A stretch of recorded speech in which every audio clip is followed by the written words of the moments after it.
Check, check. Oh, shit.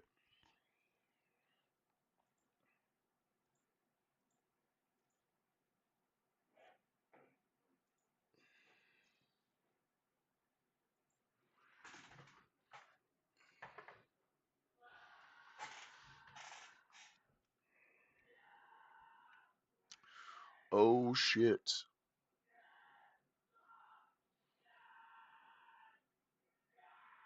We here and ready. Hell yeah.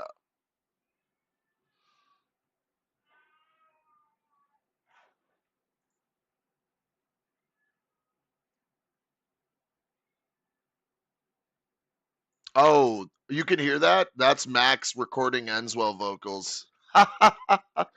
I told him he should come out here and do it. It'd be really funny. Yeah, I'm gonna give it a little bit because it says there's no viewers, um, which is to be expected on Stew streaming nights.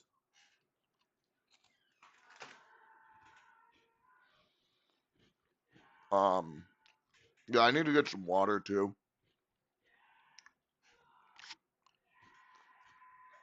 I don't know about soon, but you know, yeah, I'm not sure when they're gonna be putting new music out. To be honest,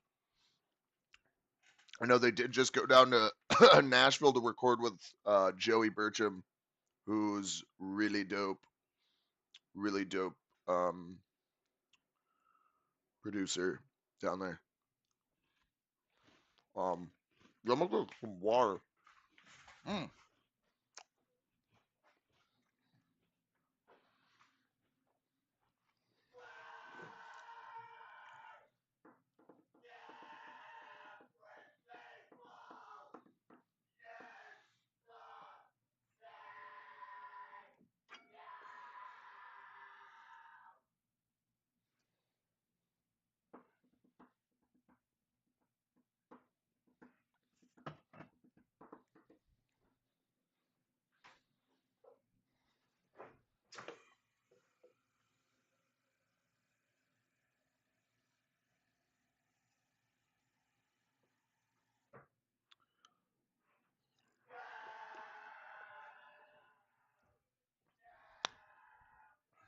Hell yeah!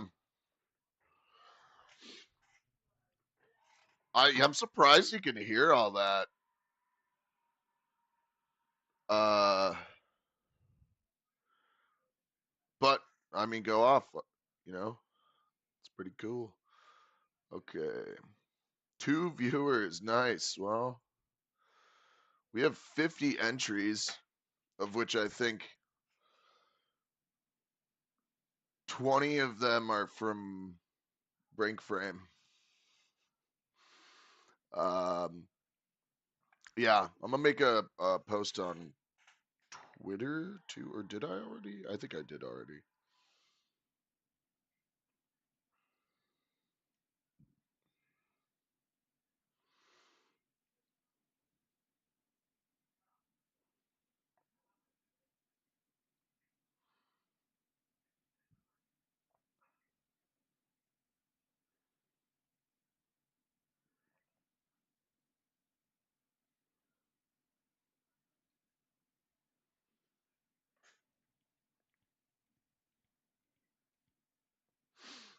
All right.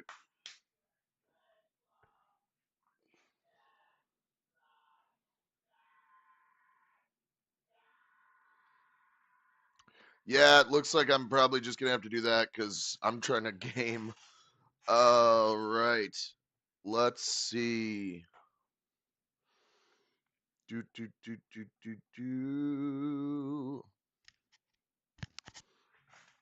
God damn. This chair is not good. Not good for me. Um. All right. I guess. Yeah. I guess I'll just click on this and oh, this guy, this fucking guy. Um. All right, get ready, y'all. Let's find out who the winner is.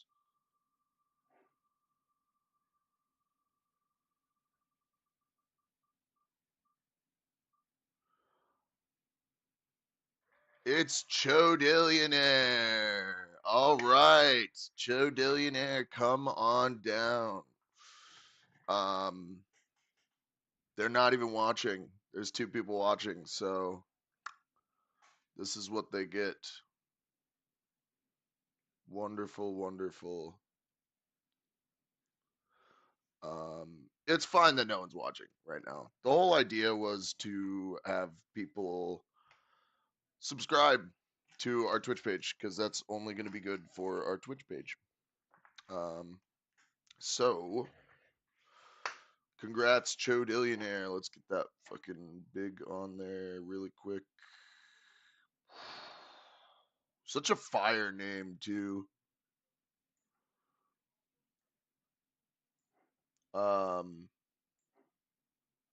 Yeah, now that we've had my goal was to get at least 25 people to subscribe because that's what I needed to pay for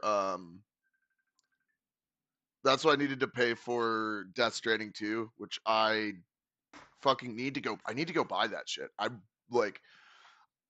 I'm gonna do because we got 50. We got twice the amount of subscribers that I was hoping for, which is great. So I'm gonna do a 24-hour live stream, or attempt to at least next weekend, and it's mostly gonna be me playing Death Stranding. Yes. Give me 1 second there. I got my buddy calling me.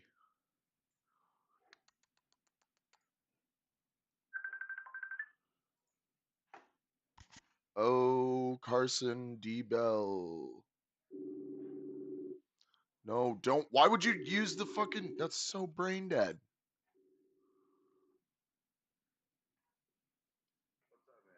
Hold on, give me 1 second. I'm streaming right now. Nice. I'll say this on stream. That's fine. I don't care. Okay. So yesterday we did this is a little BTS pre hasn't come out yet. Yesterday I was streaming or yesterday we were recording a session at, do you know Midtopia? No, is that the spot in, was it It's Minneapolis you were which in? no Oh, it's in no it's Wichita. some like live session audio tree type of deal they do in Wichita, like multi-camera, like I saw mixed, all some that shit. Instagram story videos of that, and it looked sick. It looked super dope. Yeah, yeah, it was super cool. But so they do it like HD cam and everything, right? Yeah. And so you know what I did before the set? What? I stuffed a toilet paper roll full of paper towels and put it down my pants.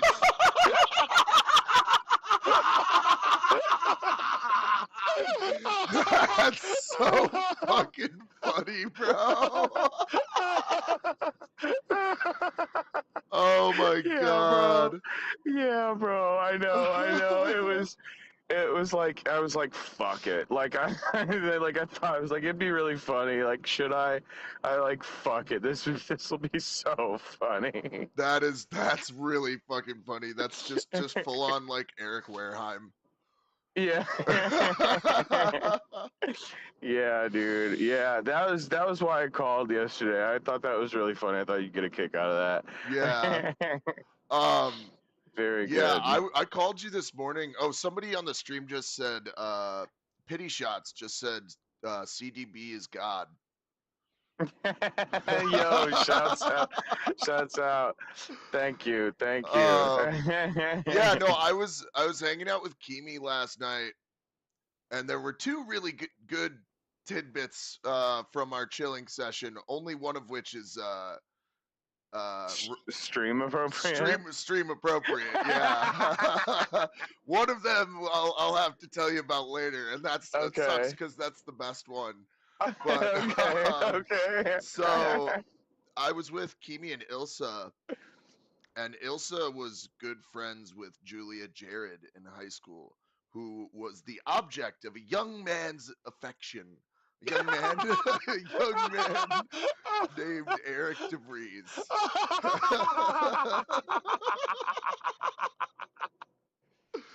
Oh, Okay. yeah. No, I found she was telling me that essentially like Eric started harassing her in like Hmm. fifth or sixth grade, and she had a Hmm. restraining order on him in middle school, not in high school, Oh, in middle oh my school. fucking god. And yeah, essentially Ilsa told me that the Wow. reason why that person, I probably shouldn't have name dropped them, but who on here cares, um said they don't feel comfortable moving back to Madison because of our boy. Ah, yes. Well,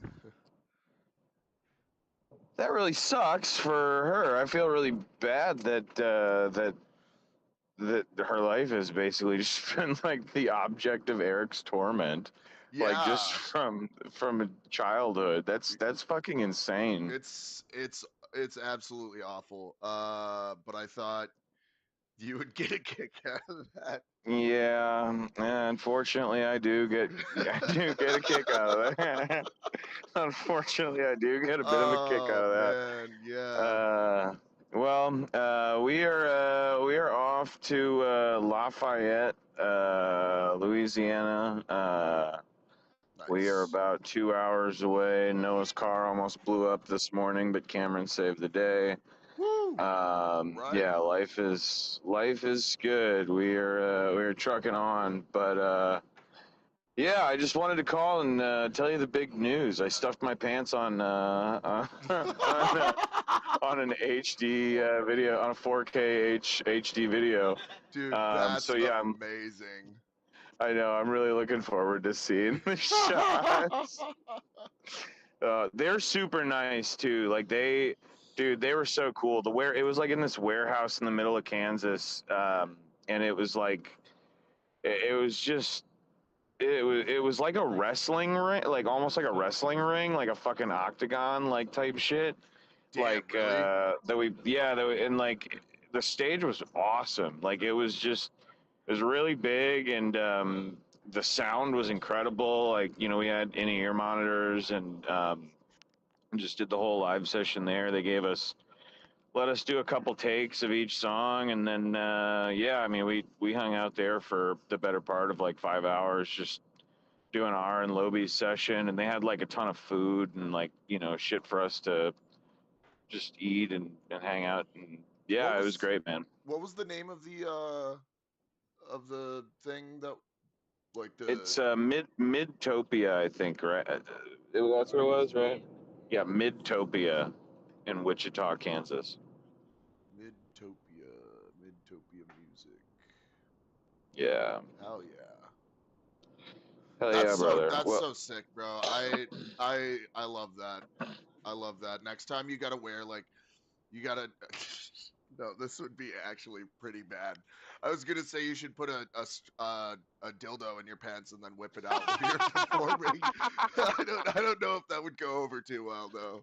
dude, I think with that, you gotta. I think you're on to something with that, but that's kind of one of those classic. It's like the classic notion of show don't tell, or tell, show don't, Don't ask, show don't don't, tell. don't ask, don't show your penis. Yeah. All Hell right, yeah, man. dog. Well, have a good rest of your stream, brother, and we'll talk to you. We'll talk to you soon. Call me when you get done with that. Oh yeah, I gotta yeah. I Yeah. will. All All right, peace, right. man. Peace. Okay. All right. Wichita mentioned, yes, that was the illustrious Carson D. Bell from Carson D. Bell and the End Times, who are a really good band that are on tour right now. He just told me where they were at, and I have no idea where that is. I think they're in New Orleans now. Um,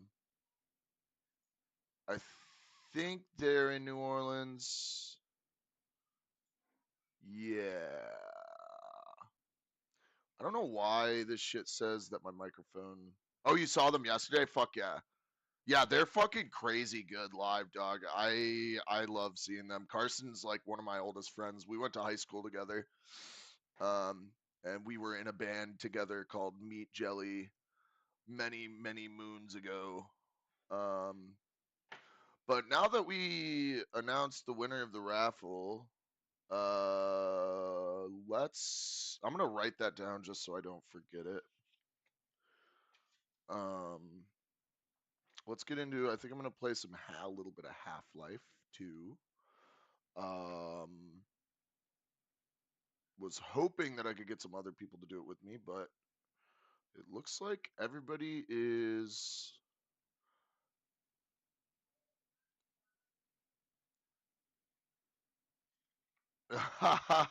Yeah. Um, everybody must be worn out on the stream after Kyle on Tuesday nights. That's okay.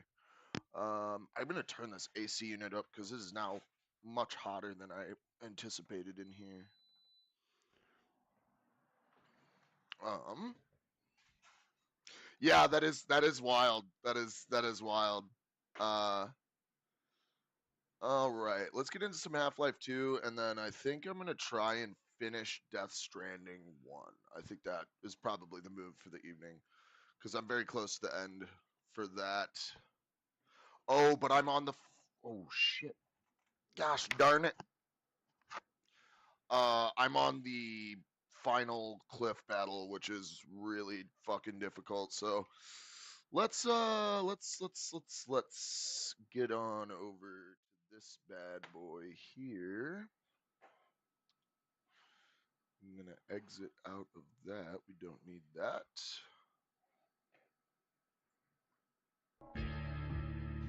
Hell yeah. Stitch Lover Jess just followed us on TikTok because we had someone. We're also live on TikTok right now. What I need to do is I need to do more um, music stuff on here. I might bust out the guitar later too. Um, if I can get it to work without having to fucking like do 9 million fucking things, you know. That usually takes me about an hour and a half to get working every time, which is just ridiculous. Like you should be it doesn't make any fucking sense, dog. No fucking sense. Gonna try and make it to the February show next month. Hope I can get enough money together. Yo, hell yeah, dog. Well, you know what? If you can't get the money together, just give us a shout on Instagram. And if we can guest list you, we will guest list you. Chances are we'd be able to.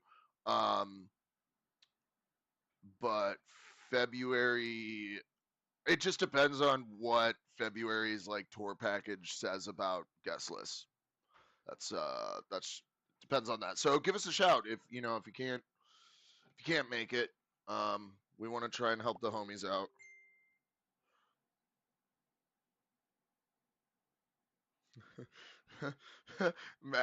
Max just texted me and said he said Land of Confusion by Genesis, but it's me trying to use a bathroom in a foreign country.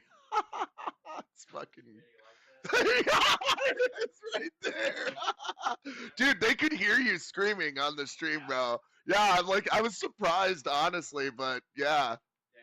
So they said it sounds good. Hell yeah. Yeah, that's the last vocals for the Enswell record. Hell yeah.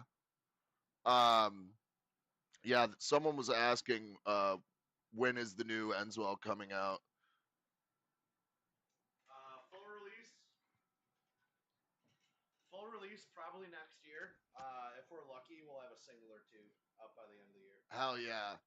Yep. As soon as I find out what that Google Drive link is, I'm leaking it to everybody. No, I'm kidding.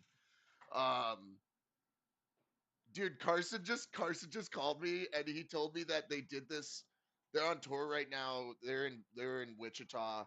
and they did this like live stream, like audio tree type thing. Yeah. And Carson told me he took a whole roll of toilet paper and stuffed his pants with it.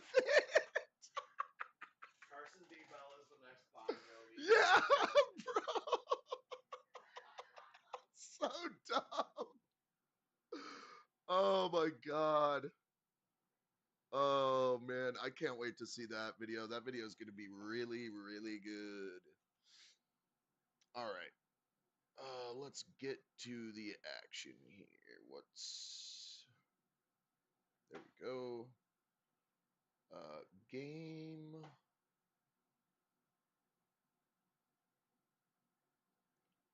Oh, hell yeah. Do you guys want to see the cover letter that I was writing? No, I'm kidding.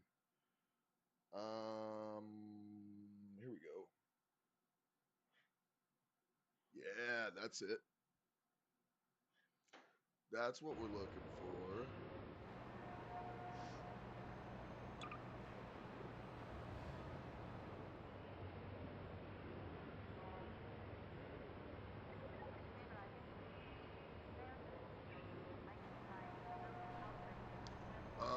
Why is my sound not playing in my headset? Shit. Am I not connected to? Is it not connected? No, it is. I don't know why it's not making sounds. There we go. That's better. Much better.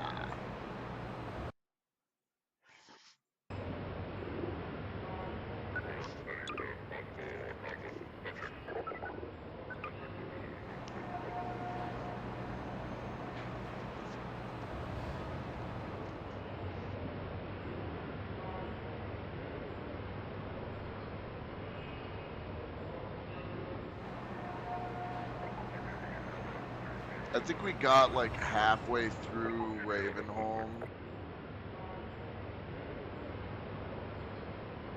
Did we? We finished Water Hazard, and I think we ended up going to Ravenholm. Put you on as my references. Yeah, I fucking need all the goddamn help I can get. I can't get fucking hired by anyone.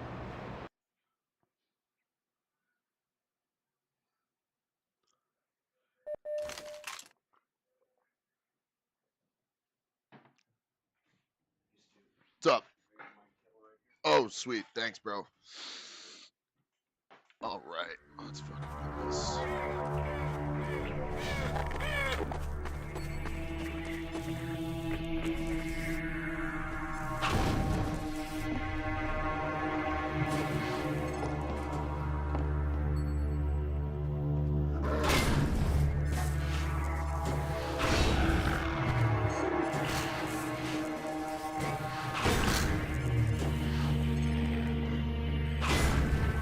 God damn it.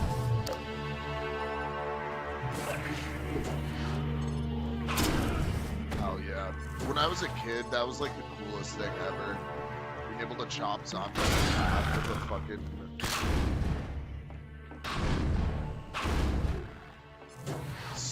like a circular saw blade. Yeah, I don't think we finished Ravenholm. I know we started it. Yeah, Ravenholm. Oh. Hell yes, dog. That's good. Ravenholm is definitely like the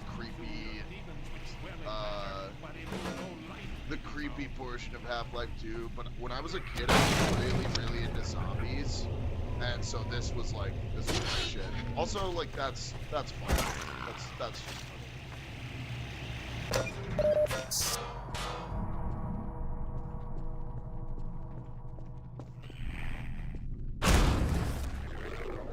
What I should really play is Half-Life 1. I've not played Half-Life 1 in a long time. And let all my impurities be And actually, oh shit! Oh! Oh!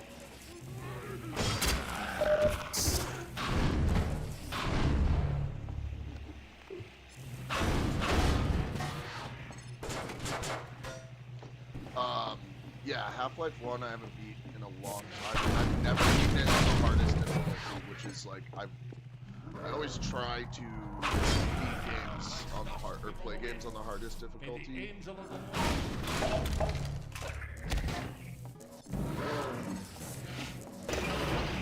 Oh fuck! So dumb. Oh shit.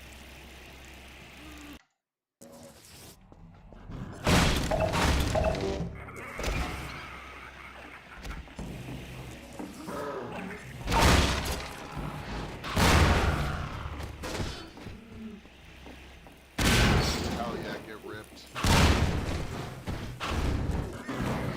Ow, shit.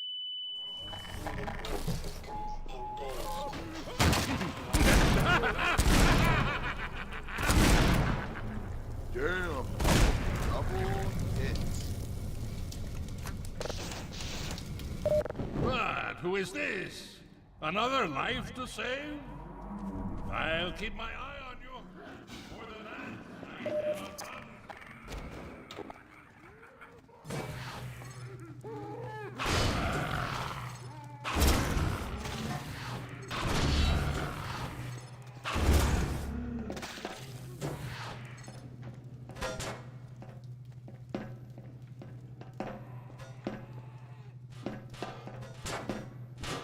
Fuck. Oh my good golly gosh, brother.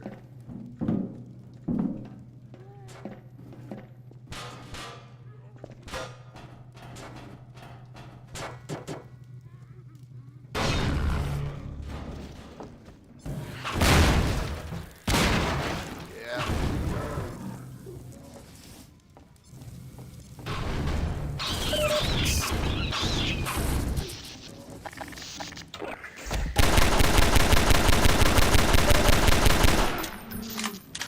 Boom! Jackson Pertzborn just started watching.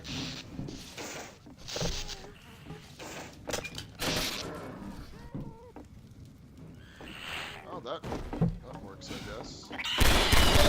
Ow! Jackson, you should get on the.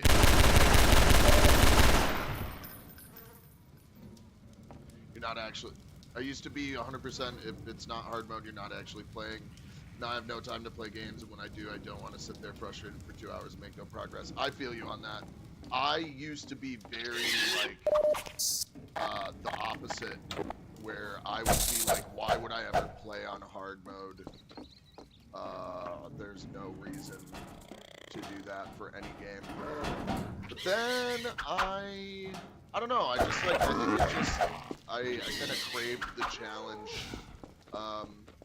The Metal Gear Solid games were like the first, that was like the first series that I was like, I'm gonna do this shit. And I've beaten every Metal Gear Solid game on the hardest difficulty except for 2. Oh, you know what? I've beaten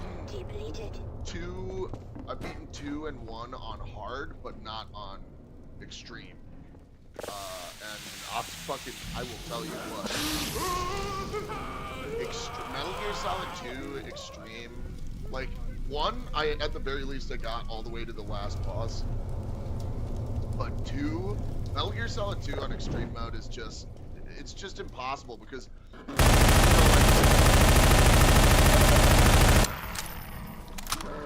I mean, the idea behind those games like hard mode is like 2 and 3's hard mode is if you get caught by the enemy, you get game over, which is great, and I love that. And like 3 was like, it was difficult, but it was doable. But 2 is like, I mean, you know, the only time you're really like actually fighting enemies, because you're trying to avoid them, the only time you're fighting enemies is during boss fights. And the boss fights, like in that, it's a one-hit kill in most cases. Well done, So you brother. just have to play through the entire boss free use fights of my trap, without getting hit, but and for they some of them cannot that is all in them fucking crazy. So the farthest I got in that was I got to the second boss, what's his name? Fat Man? Yeah, Fat Man. The guy the giant guy in a bomb disposal suit who runs around on roller skates with a glass of red wine. Very cool. Say what you want about Metal Gear Solid, but they've always had the coolest fucking bosses. Ooh, can I get him? Can I get him? I have no ammo. I did not get that. Oh, shit. Oh, got him. Better and better. I am Father Grigori. You have already met my congregation. Brother, can I get the fucking shotgun now?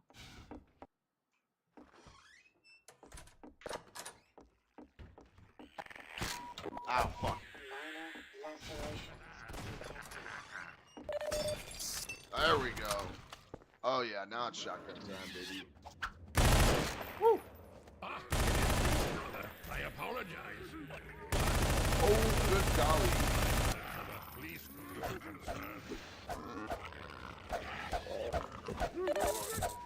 Oh shit. Blood toxin levels detected. Fuck.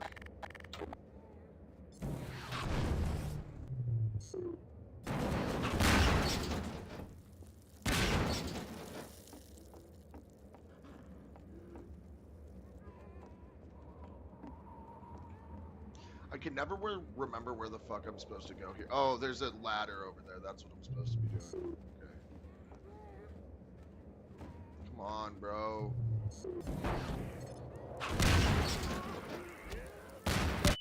Huh? What was that? Did he just throw a barrel at me? That's fucked, man.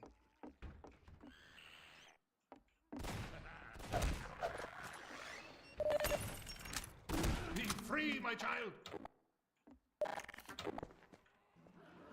Ah, it is you, brother. I apologize. But no harm done. Oh shit. Your concern. Oh stop. God damn it. Critical.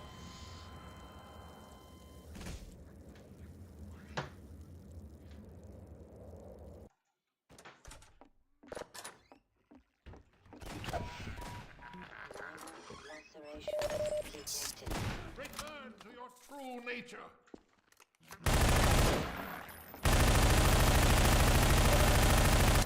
Mission completed. Oh my fucking god. Warning. Blood toxin levels detected.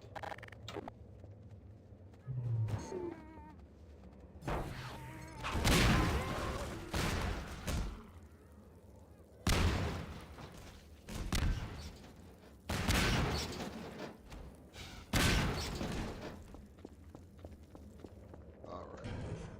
That's a lot easier than I anticipated.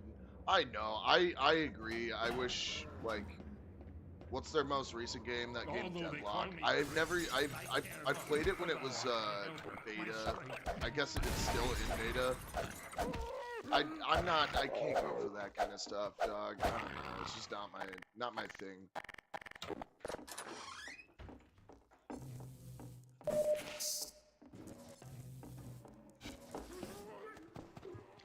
Oh, come on. I don't have any fucking Okay, now I got some. Now we're cooking gas.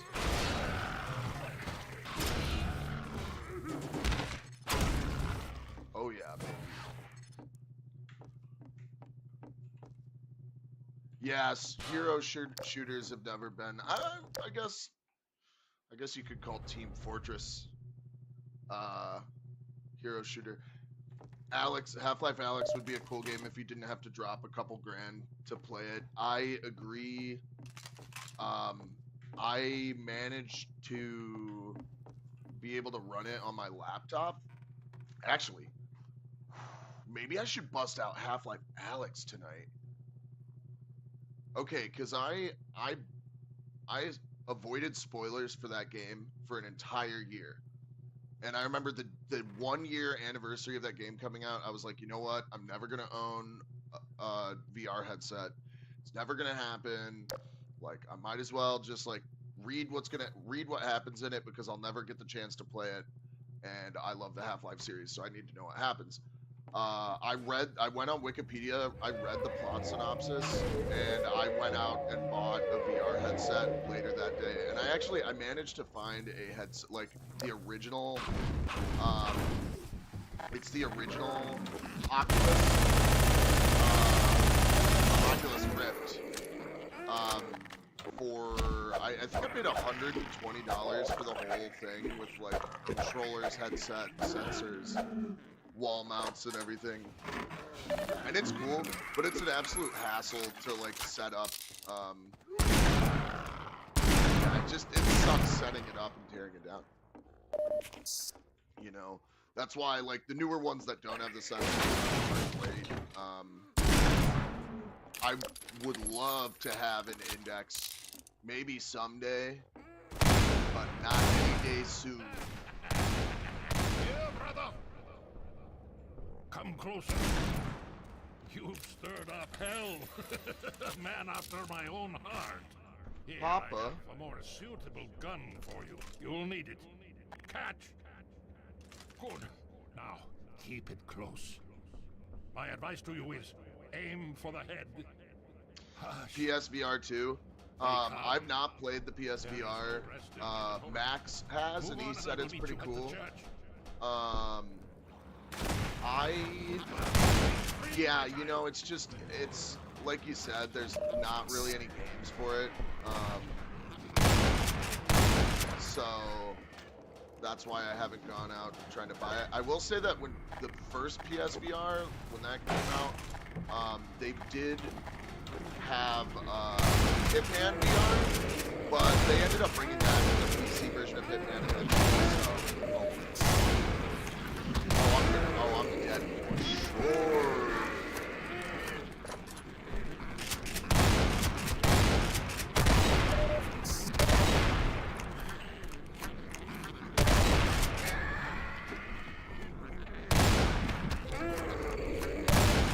Woo, that was a tough one.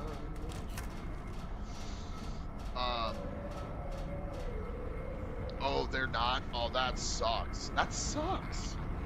You know, honestly, like, PlayStation, I never owned an Xbox One. I don't plan on buying a Series X. I have the PS5. And I bought the PS5 for Death Stranding 2. And I bought the PS4 for Death Stranding 1. And I mean, if it wasn't for those games, like, I would not have ever gotten a console after I switched to PC gaming. You know, and that's like, you know, like, obviously I didn't choose it, you know. Death Stranding 2 is what made me decide to buy a PS5.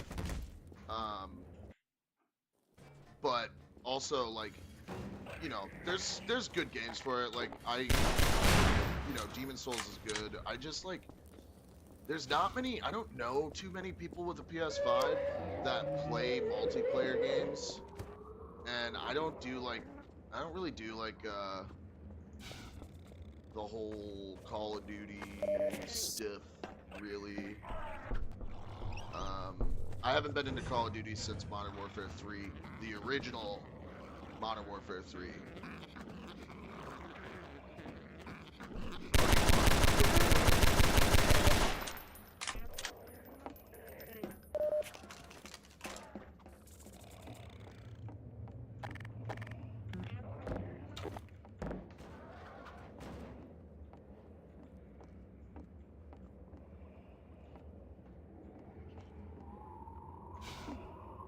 Oh, okay, that's not what I'm supposed to do, I'm guessing.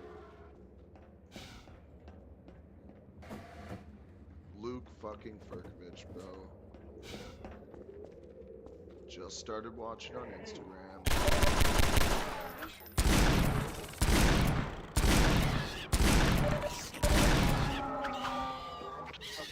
Levels detected.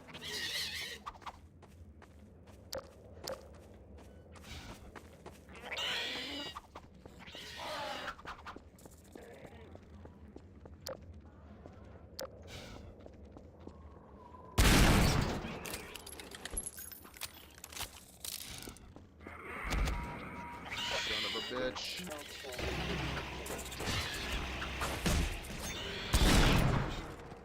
Oh my god, the top just came off of that. Oh fuck.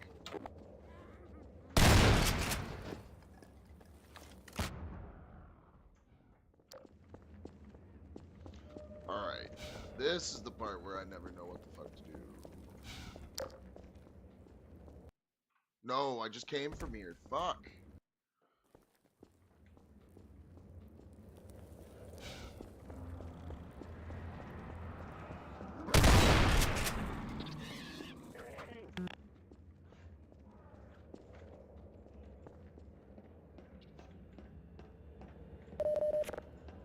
Oh, there we go.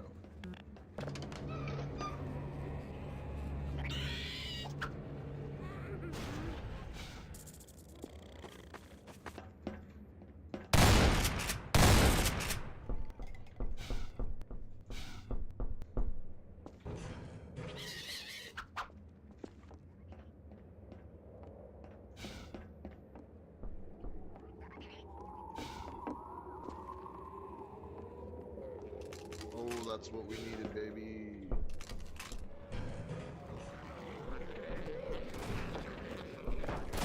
Woe to thee!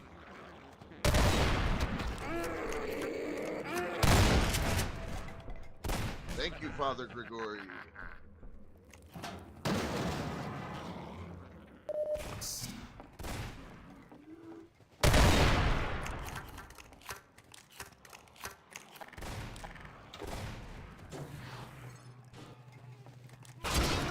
Ooh, 3 with 1. Alright, we'll take that, baby.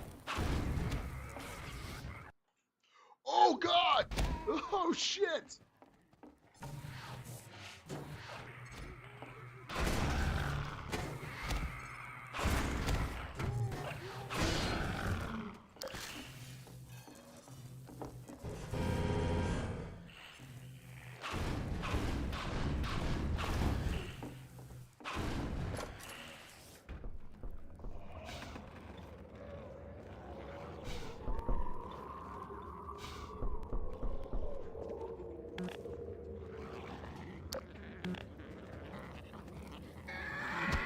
You bastard.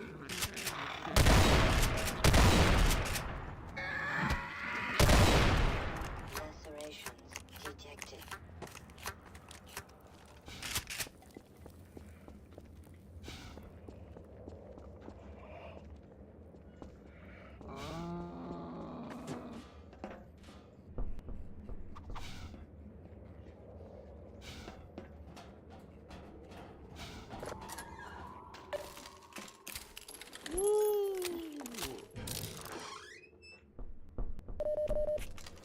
Oh, this is a fun And one. what terrible baby. wonders are these thou hast done among the dead?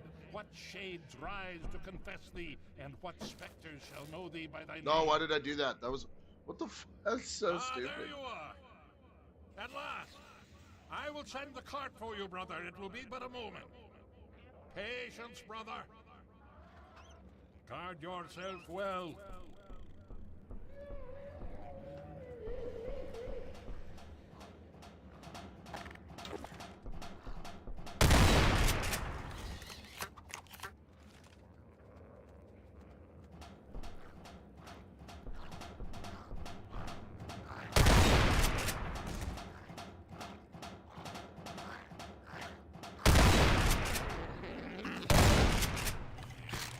Shit.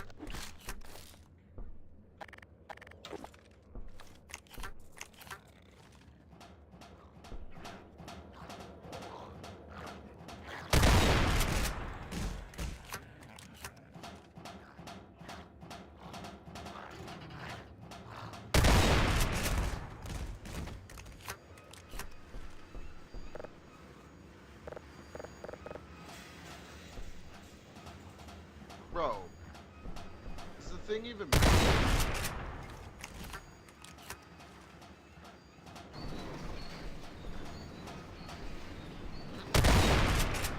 Now it is. Jesus Christ. Almost there, brother.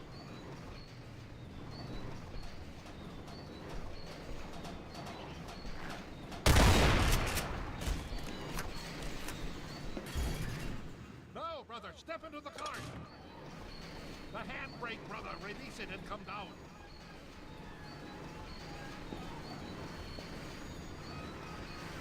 Greetings, brother. And so we meet at last. You are to be commended for avoiding my traps. The work of a man who once had too much time on his hands and now finds time for nothing but the work of salvation. I suspect you have little wish to remain in Ravenholm, so I will show you to the mines. As for me, a shepherd must tend to his flock, especially when they have grown unruly. Follow me, brother, and tread lightly, for this is hallowed ground.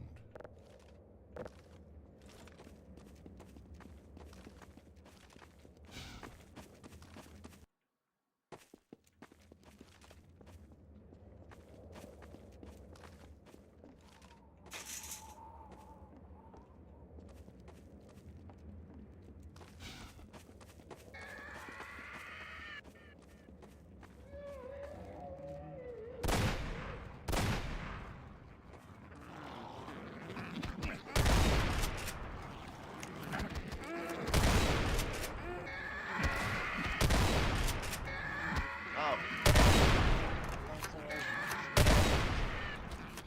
I remember you. Stay close to me, brother. Tony.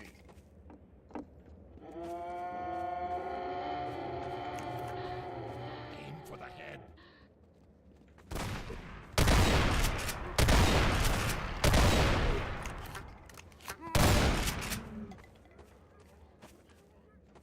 You got him, Father Grigori.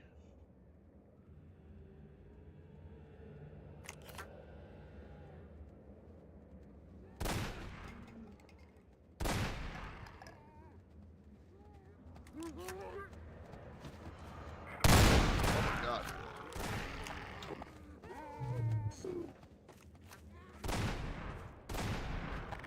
Let me end your torment. Nice. I'm all out of that ammo. Over here, brother.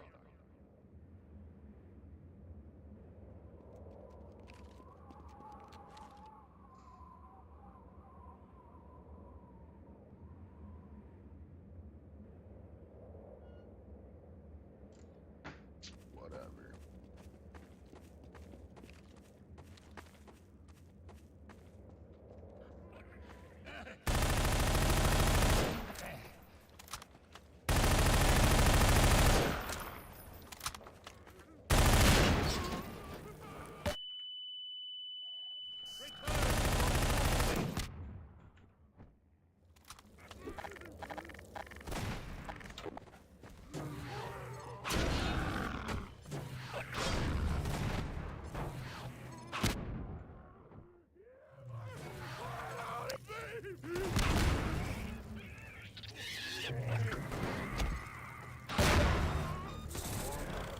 Vital signs. Oh, fuck. Oh my god. Oh shit. Oh shit. Blood toxin. Detected Wait, did Father Grigori die? spread in the Where is he? Oh fuck. Oh my god.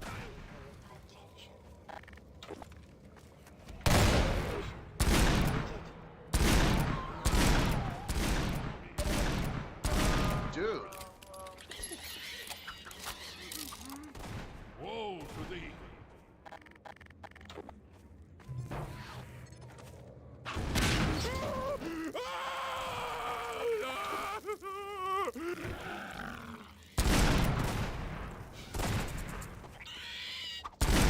Bro, stop fucking. God damn, just fucking kill it, Father Grigori. Jesus Christ. What are we doing? Let's get fucking moving.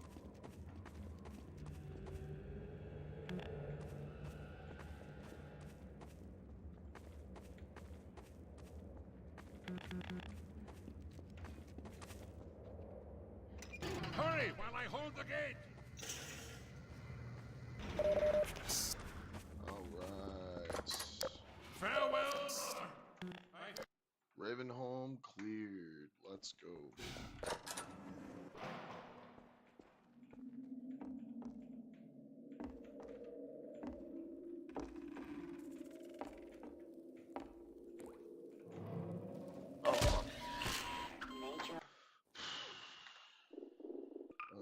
good spot to call it for Half-Life for the evening.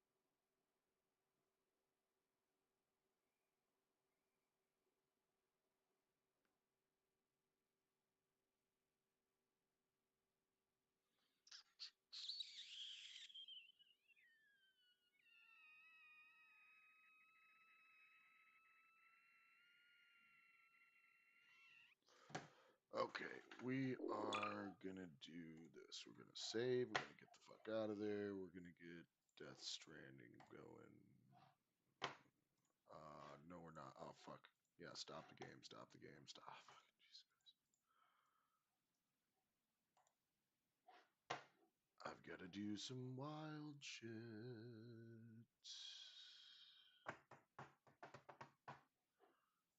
Keep changes. Death Stranding.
From July 9th. That's weird.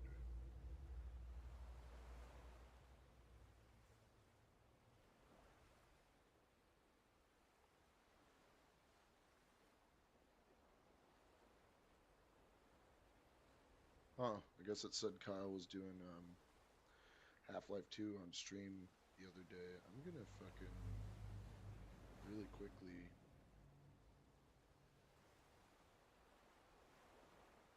pop over.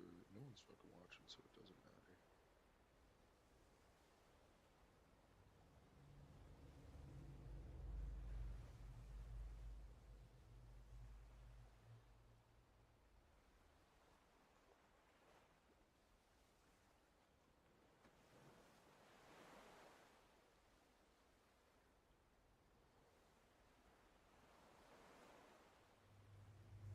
Wow, that's terrible, bro.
Oh shit. I was. Oh,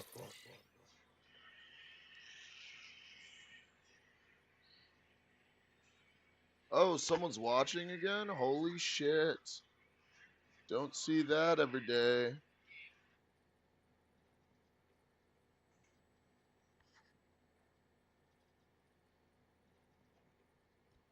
Um, yeah, I'm just trying to get fucking Death Stranding to appear on the screen there. There we go. There we go. Who up stranding they death? Um, yeah, okay, here we go. right.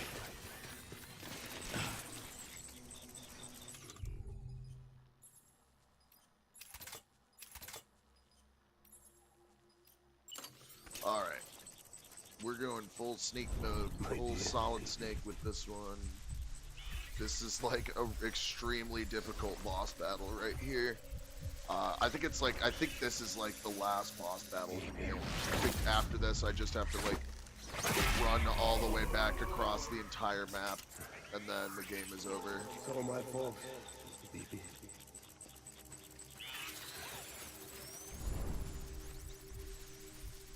My dear baby.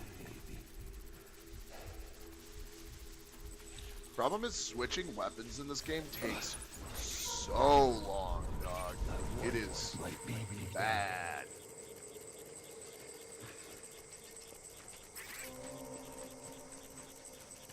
Hell yeah, dog. I actually need to change the stream name when I die. How am I doing? I'm doing great. Who is that? Shot Spike. I'm doing great. Thank you for asking. How are you doing? Oh, we got a new follower. Let's go, baby.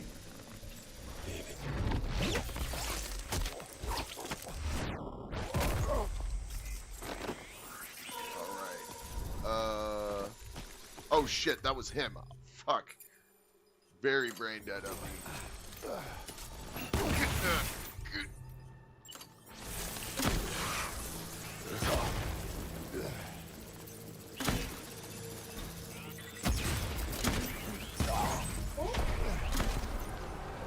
Get up. Boom, you're dead. Shoot the motherfucker. Come on. Oh, I'm dead. No, I wasn't even pressing that button. No fur coat today. No, I am extremely hungover, so I am trying to cool off. Being very cool today. What did I just say I needed to do? When I died, there was something I needed to do.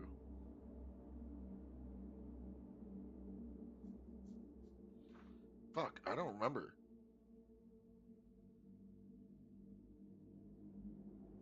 Change the stream name. Thank you. Fuck yeah. That's hell yeah. I'm gonna do that right now. Or the game that I'm playing. It's. I wish you could they'd make it so much easier to do anything stream wise, but it is just so hard, bro. Like all the streaming things, like Streamlabs and OBS. I've tried both. I've done both. They both fucking give me just major fucking problems. I use Streamlabs the most. Got some Dory memory. Hell yeah. Fuck yeah. Um, yeah, like I use Streamlabs. Everybody gives me shit. They're like, "Oh, use OBS." Streamlabs lets me do multi-streams like really easily. Um, and I just like the way I just like the layout of it because it is OBS. It's just a different, you know, UI for OBS.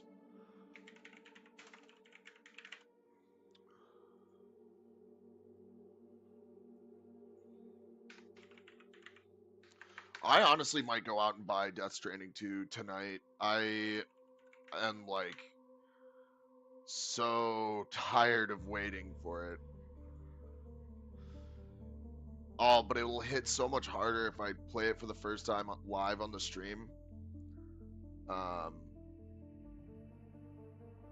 Yeah, and I see why people use OBS mostly. Like, I used to use this thing called Gamecaster, which like made everything really simple. It was still just as complicated, but like this overlay that I have, like with the you know, like animations and stuff. Like here, I'll show you like this. You know, back to this. Like I found this one from like I just looked up free cool stream overlays and found a YouTube video that with this guy was like join our Discord and you know download all these free ones. And I did that and I really like this one. I think what I need to do is I need to get a custom one made. I'm gonna need some help from some graphic design, animating people who do animation, whatnot, because I think, you know, if not me doing well on the stream, Kyle's doing well on the stream, and if you know if that's the case, we should probably put some, you know, effort into getting something cool looking. But I think a custom Mway one would go really hard. And I like know how to. I essentially would just need to hire a couple people to like create animations, like basic animations and stuff. But Gamecaster was really cool. I haven't tried to use it in a while. I think it's called something else now, but Gamecaster was sick because there were a lot of really cool free overlays built right into it. I guess Streamlabs has that too. That's where I got the like Persona 5 looking chat overlay, which I think is cool. I need to go back and I need to beat Persona 3. I'm at the point in that game where it's at the very end where all you have to do is just grind to get your character strong enough to beat the final boss. I'll make it right. Yo, really? Okay, I might hit you up. I might hit you up about that to work with your GF. No, Kojima, I'm not going to change the difficulty setting. It changed the difficulty setting on this from very hard to hard, like, I don't know, like maybe 20 hours of gameplay previous to this, which sucks because it's like one of those options, like when you die, you have the option to like just press a button and it'll lower the difficulty setting by 1. And it sucks because I was trying to beat this fucking game on the hardest difficulty, and before I realized that it had switched to hard, it had been like, you know, like 20 hours, and I was like, you know what, I just need to beat this again so I can start Death Stranding 2, because I haven't beaten this game since it came out. I bought it the day it came out, and I played it a fuck ton during COVID.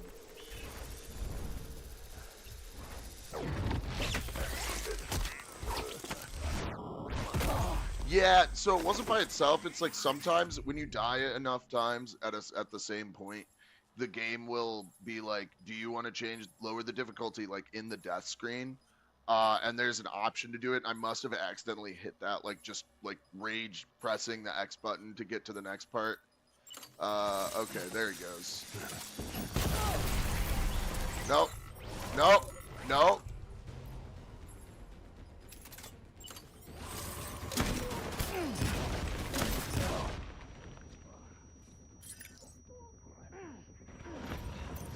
Oh shit!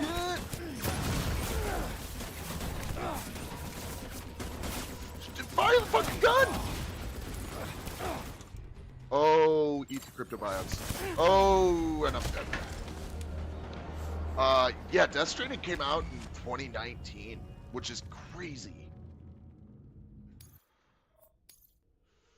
I remember I waited for this game forever. In fact, I bought the PS4 maybe a year before they even announced the release date for this. Die hard, man. Okay, I think I'm gonna just need to use the assault rifle. I saw someone using a one of the grenade launchers, and it looked like it was working well, but it's apparently fucking doing nothing for me. So I don't know. We'll see what happens. It's all my fault.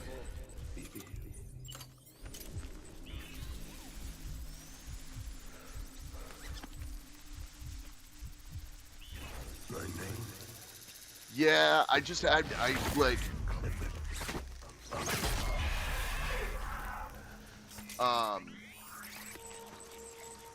the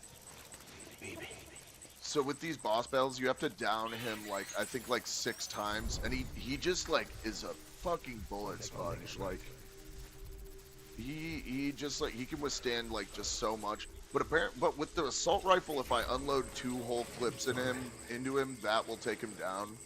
And like sneaking up behind him allows me to like, you know, have a little bit of time to It's all my fault. take him out. Because it's just this one guy. The problem is I'm not attacking any of the other people over here, and I should do that because they're all shooting at me and shit. So I should like take this guy out and then shoot that guy over there with a grenade and then get him.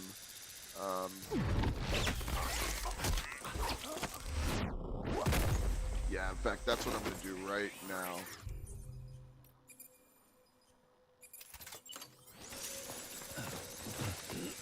Shoot! Oh, that hurt me a little bit.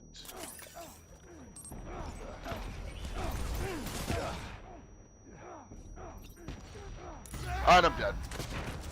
God damn it, man!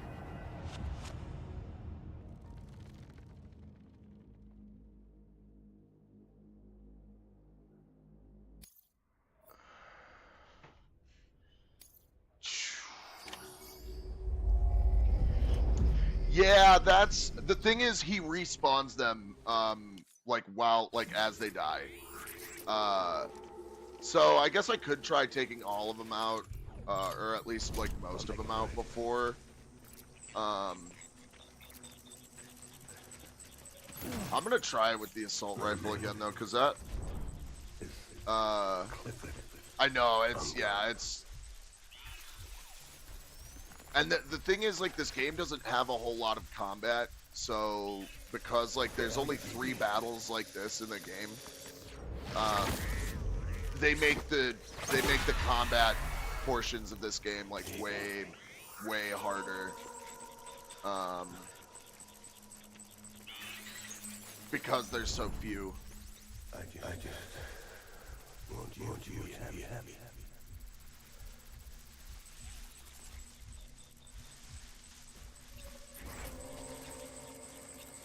It's all my fault. Yeah, the problem is if I go over to that guy, then Cliff, the guy who I need to get to, might see me. And there's that guy over there. Maybe I just need to be more aware of my surroundings.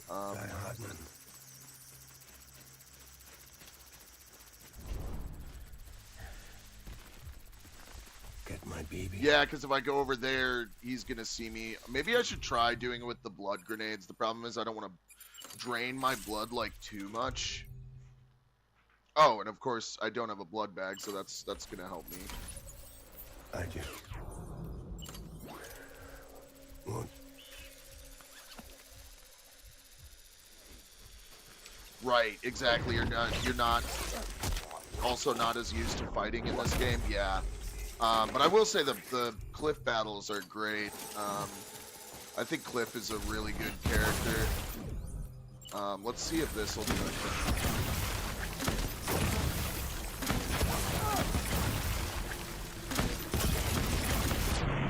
Oh, there we go. Okay. That's what I needed to do, baby. That was it right there.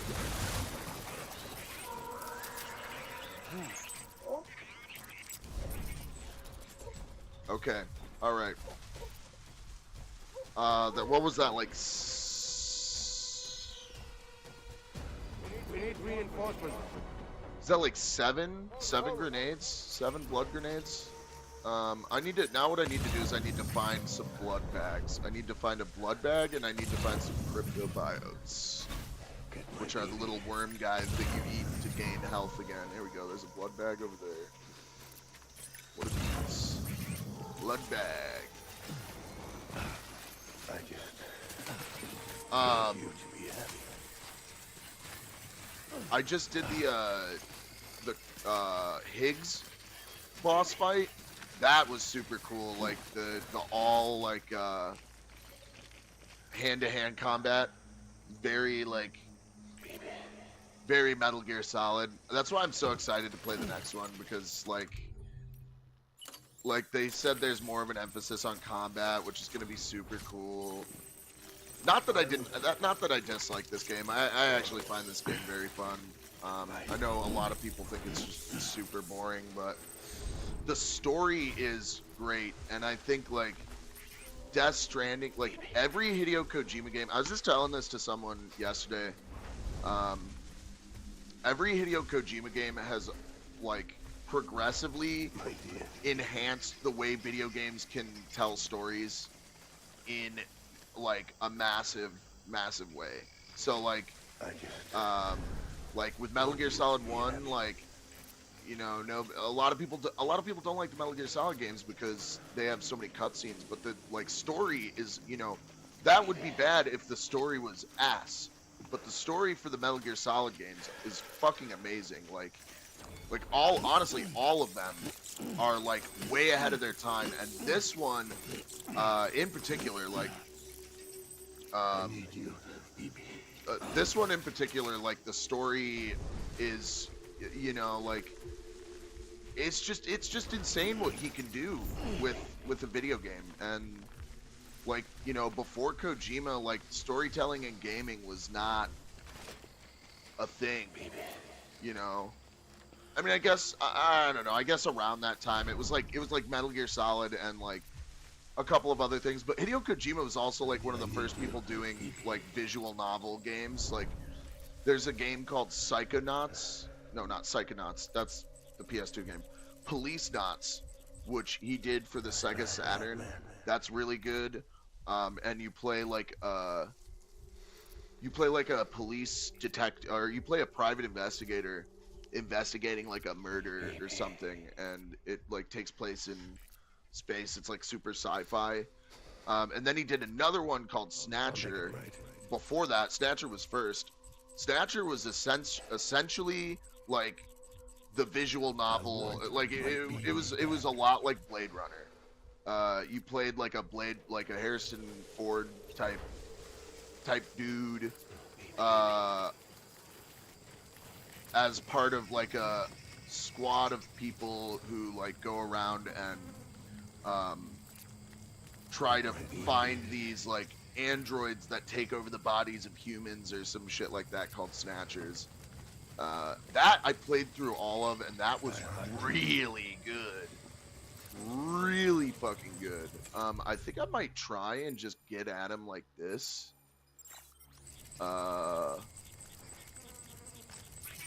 Without knocking him down first, just because like they're gonna walk around like that for a long time. Oh, and that guy just saw me too.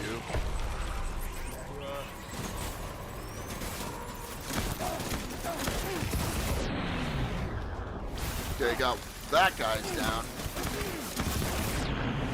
Did I get clipped? Did I get him? Oh shit! Oh, I'm dead! Get it! Oh! Fuck! God damn it, man! I'm gonna go get some more water. God fucking damn it.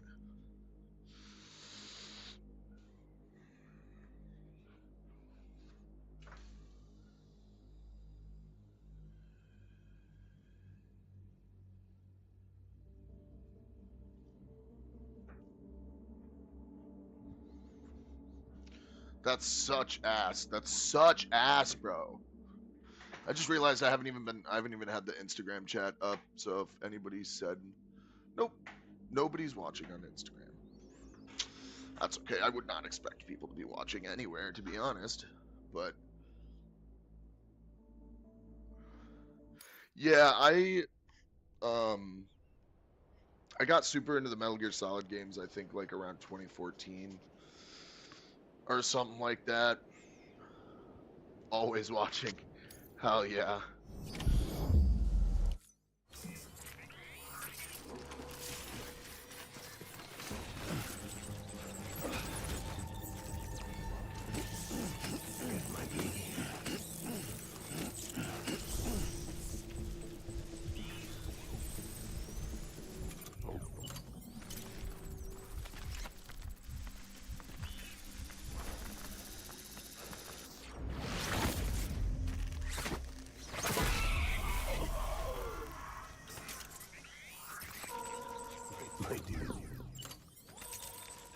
Okay, I'm gonna count how many grenades I need to do to get him this time, and I think if I can do that, I think I just need to get some more distance between me and him in that second portion. This like big mesa up there, I can go, I need you. or whatever you call that, plateau. You can see that area where he was at from, so I might try just going up there next time.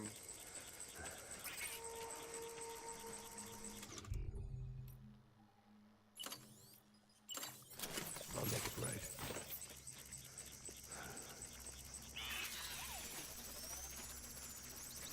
Baby.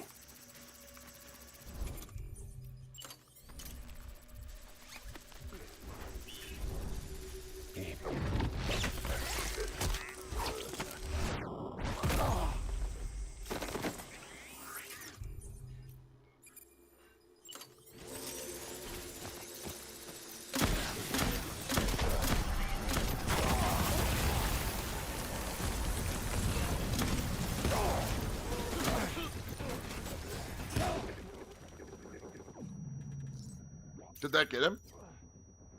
Yeah, it did. Fuck yeah.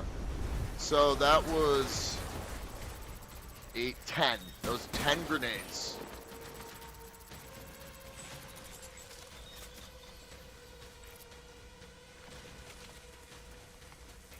And I didn't take any damage. Well, okay, I took a little bit of damage, but like that was just from using the grenade launcher, which like uses your blood. So that's not terrible. Figure out the order to play it in.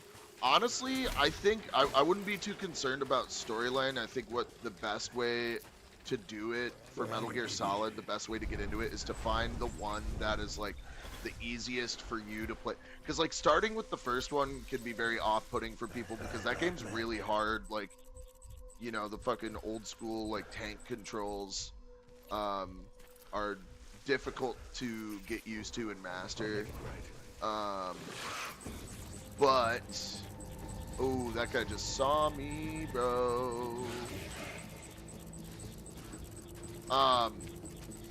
So I started playing the first one, but I ended up beating Metal Gear Solid 3 first. Because 3 I think is like, that's the first one that has like modern third person shooter controls ish. And they are about to release the like remake of Metal Gear Solid 3 in August. I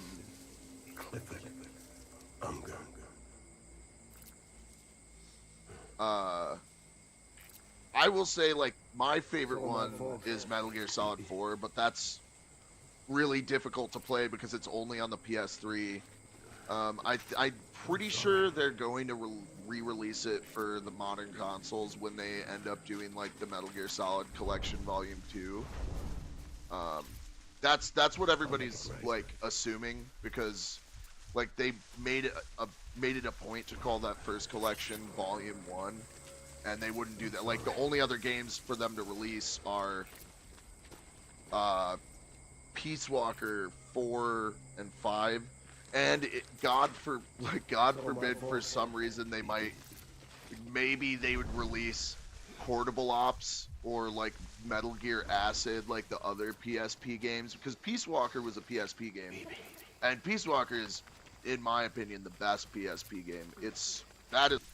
Man, where the fuck are these people? Are they on the other side of the fucking? Oh, I see them over there. Okay, you know what? I am gonna go back up here. Want you to be happy.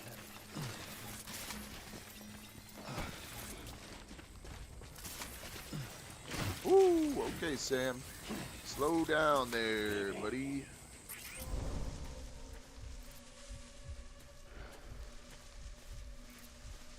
Oh, this is perfect, bro. I've got the high ground, dog. To fight.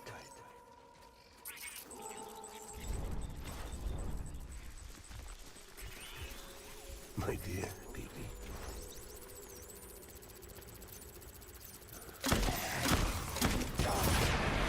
Oh, yeah.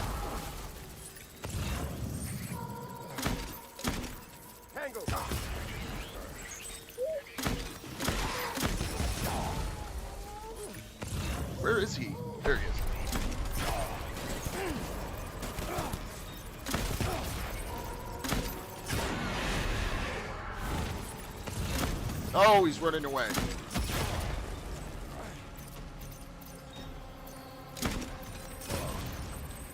Come on.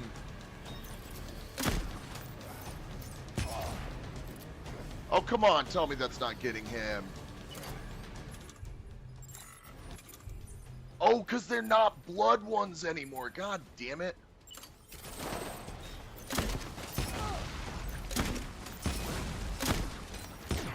Got him. All right. Okay, brother. I still have not taken any damage. We're doing real well here. I'm feeling very good about this. I do need another blood. Oh shit! Oh my god! Oh no! They're fucking right here, bro. They spawned right next to me. All right, you know what? I'm just gonna have to go for it.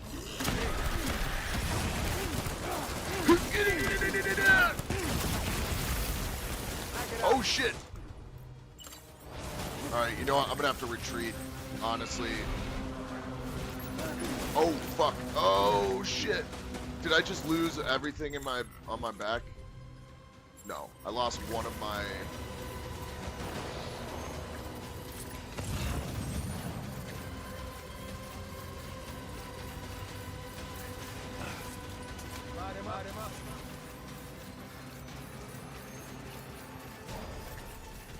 I'm gonna have to go back for that grenade launcher because they don't have any here. I brought that from the other side, baby.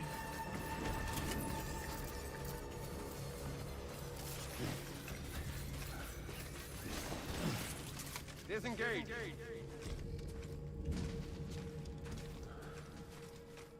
Yeah, that scared the fuck out of me, man. I was not expecting them to spawn right there. Oh shit.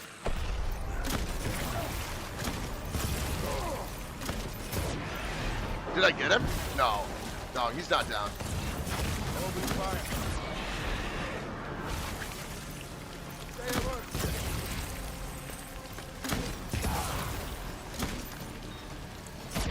Got him. They're falling out.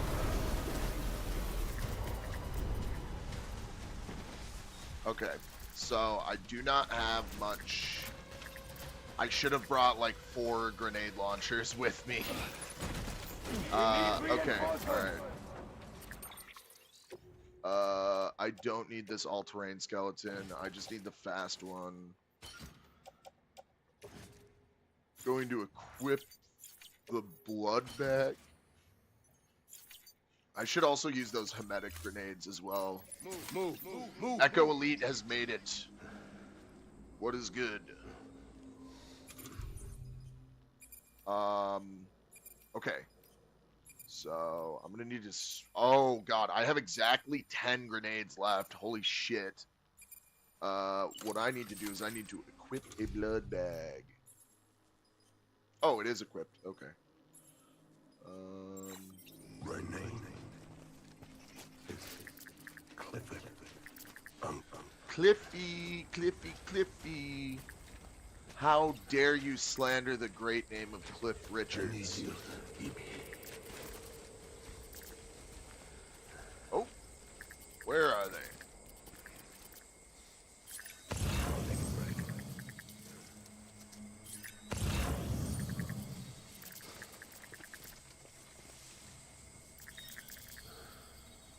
Oh, let's take a gander.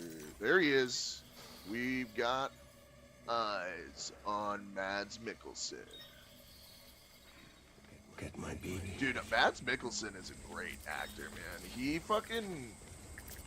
Casino Royale is such a good movie. I'm sorry. It is good to see you as well. Thank you for stopping by. We are just stranding, doing a little bit of strand action here.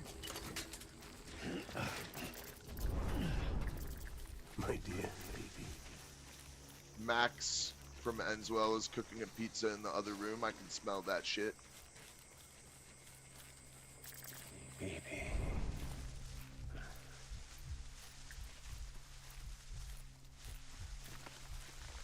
Baby. Again, well, it's a game about walking, but you see what we're doing here? Big battle time now, right here. I need you, baby. It's a game about killing your dad.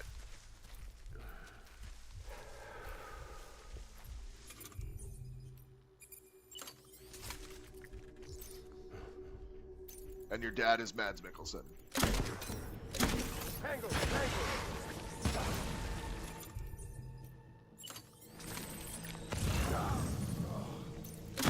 Damn, did they not even see me? Let's go. Let's go. That was it. That was it, baby.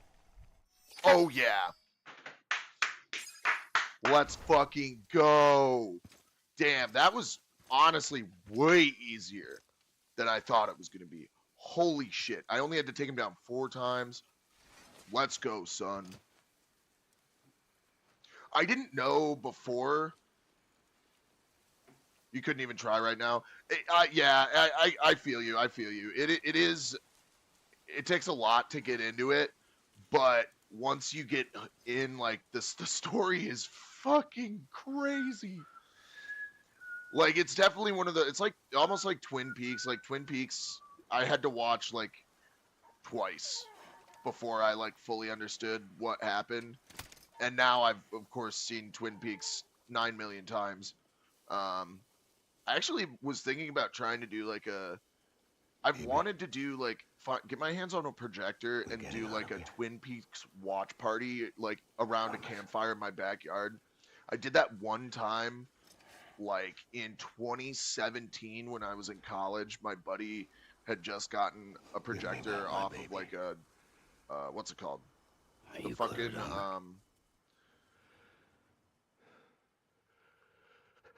oh, what the fuck is it called? It's the Who are you? Are you the I don't even remember what I was talking about, man. My ADHD is just going so hard right now. I just completely like brain farted. What the fuck? Oh yeah, Twin Peaks watch. He bought a projector from the like surplus store, the UW surplus store, and yeah, the entry point is rough. Oh my god. 12 weeks of work. They told me your name Well, was what do you Sam do? Porter. But you were Sam Bridges. My bridge to the future.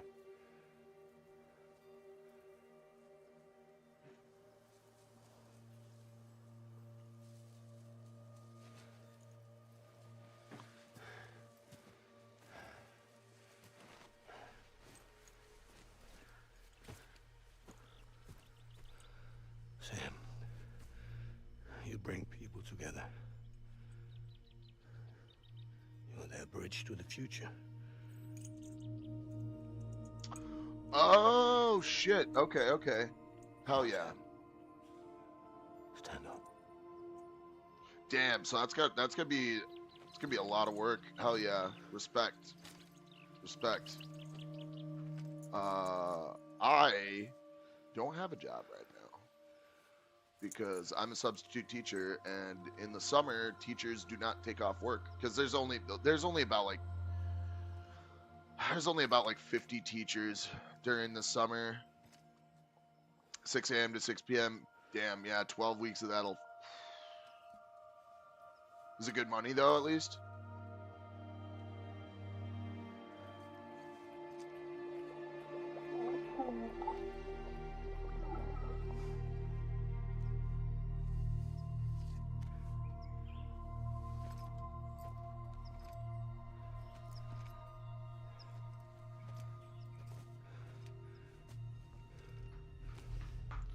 Daddy. Oh, damn, is he in a suit now? What happened? Where'd he go?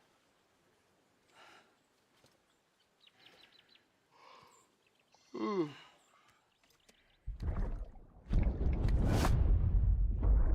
Oh, hell yeah. Okay, here we go. Spoiler alert. There's nothing I can do for your wife. I'm sorry. Now, if she orders me to do something, I have to do it. I have to. But I served under you first. And your family doesn't deserve this. Any of this. Why are you helping me? If they catch you. Because you saved my life, sir. Again and again. When the brass sent us into the jaws of hell, it was you. Oh, whoa, dog. Hey, yo. I want you to know that I love you.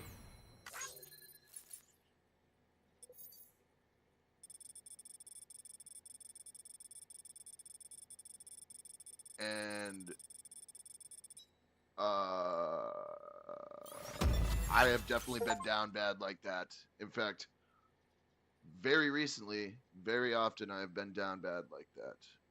But just know that there is a lot of love coming from this place to that place.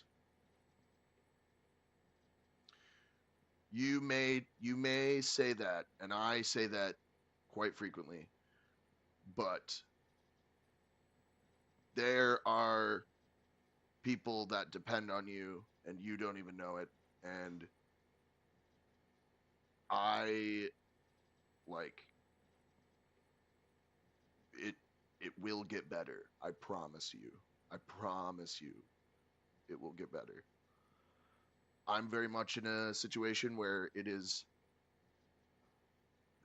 will get better for me, but right now I'm in the kind of low husk of that. I'm in the the down part, and I have a feeling a lot of people are as well. But there's always hope. And if you ever need to talk to anybody, please reach out. I or Kyle are almost always keeping an eye on messages that we get to the Mway page, or you could message my personal page. I'm always here if you need a shoulder to cry on, because I've been there. A lot of us have been there. 50,000 likes. Let's go. Yeah, where do you live at?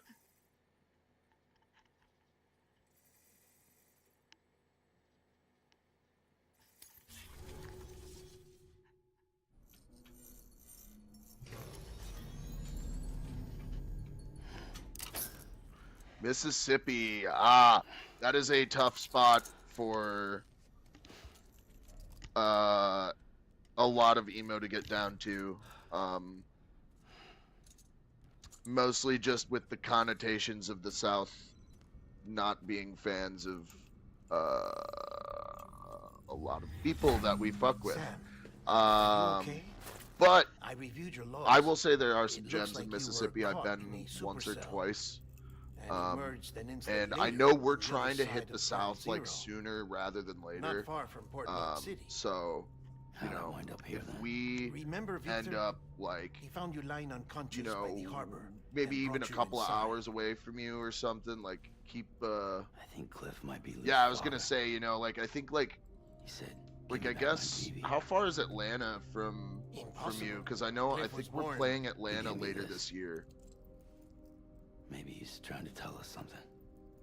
Something about the BBs, maybe about how they were made.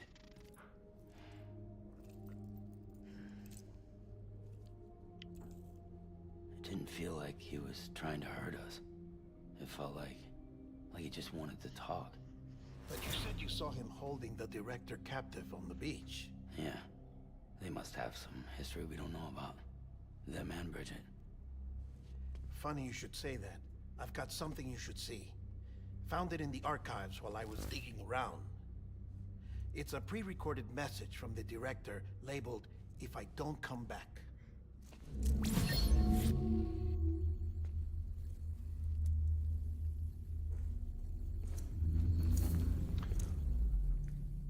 Atlanta and Nashville about 4 to 5 hours.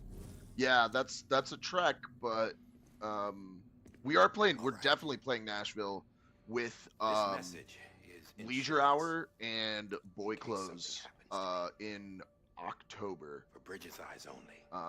On our way down I to sure as Fest. hell hope that's We haven't announced those shows yet because we're doing a run with I got a little present from Emily. Said she'd take me to the beach. we're if doing I a run wanted. with But I'd need this doll to show me the way. sorry, I got distracted. I'm trying to figure out what the fuck is happening. It's a trap. It has to be. But I've decided to play along. You've all been playing along too, haven't you?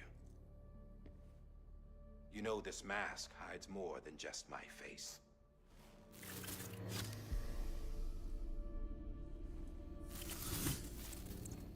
Well, Emily's a blank slate too.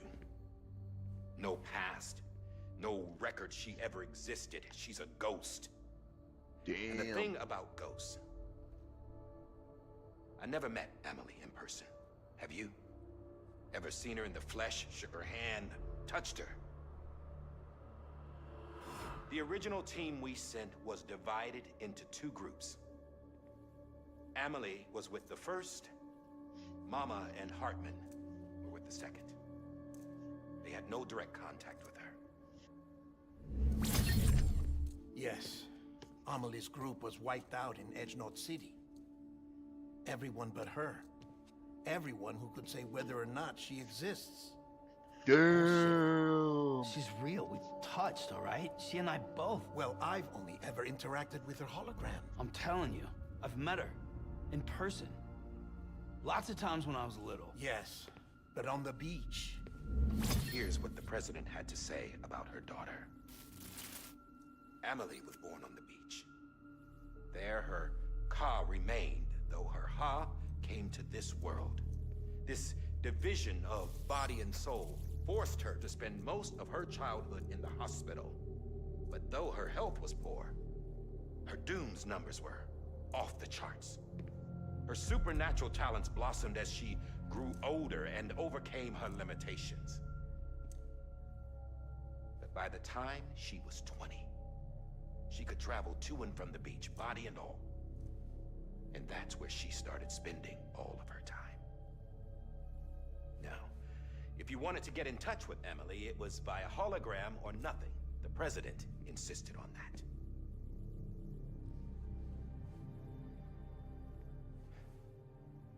I swore an oath to the president and to America. As far as I was concerned, her word was law. So when she said Emily was her daughter and the best candidate to succeed her, I believed it. But when the archives were restored, I couldn't resist testing out my access privileges. And that's how I found out. Bridget was diagnosed with uterine cancer in her 20s and couldn't have children. Ah, she was not real the whole time. Doesn't add up, does it? There's no way Emily could be Bridget's biological daughter. So where'd she come from? Who is she? Is she even real? How can we be sure that Emily is an extinction entity when we don't even know if Emily is Emily? Hell, for all I know, the EE theory might be bullshit. But if it's not,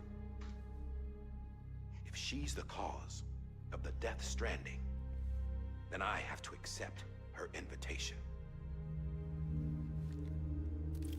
I've loaded my gun with hermetic rounds. Sam's blood. It connects my gun to her, to me, to him, all of us. Which means I should be able to take it with me to the beach. I'm gonna stop what she started by stopping her.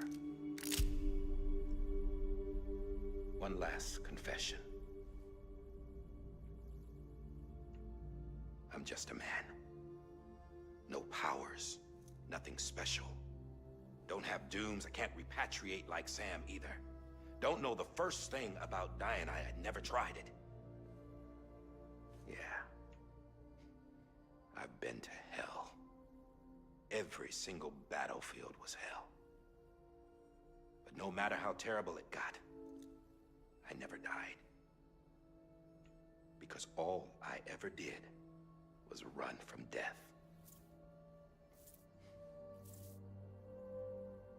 Well, I gotta go. She's calling for me. Bridges, don't let me down.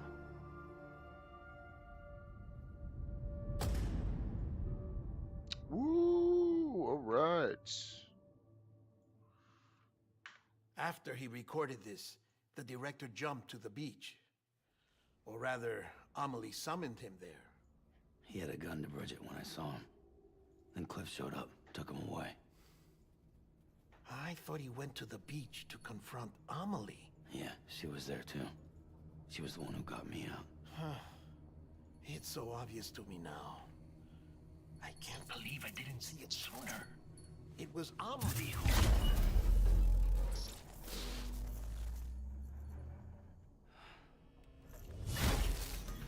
What happened? The chiral network dropped out. According to Lakna, it won't be long before it's completely unusable. So all our hard work was for nothing. Let me finish what I was Whoa! saying. What the I'll tell him. fuck is going on? Fragile. You look like shit. You should be resting. I know.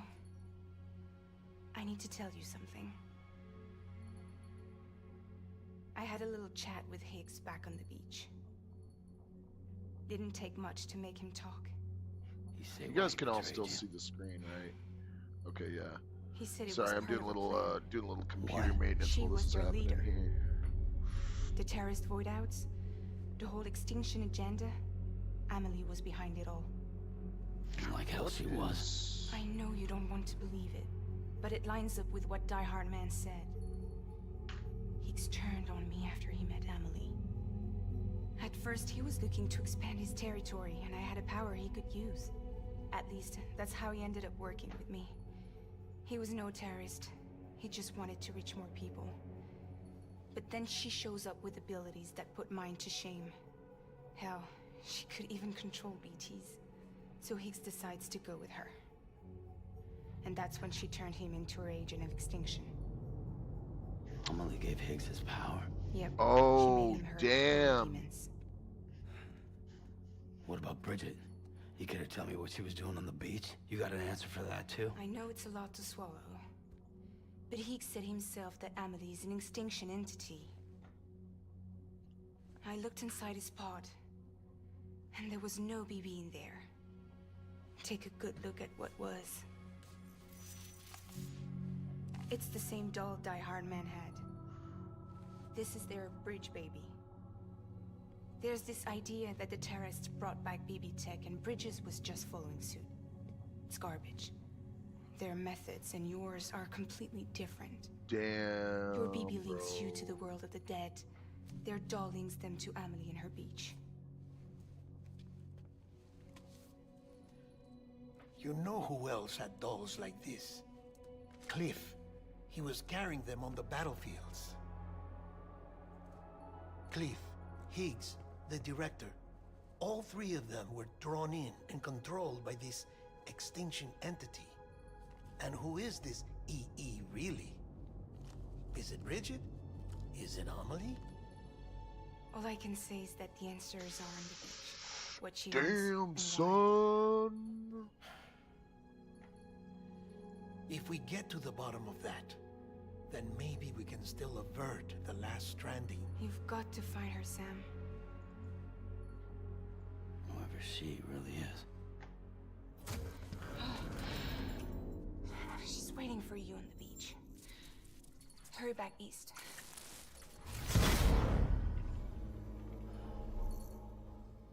Damn, so Amelie was that guy all along? That's fucking crazy, dude. I knew that, but I didn't know that.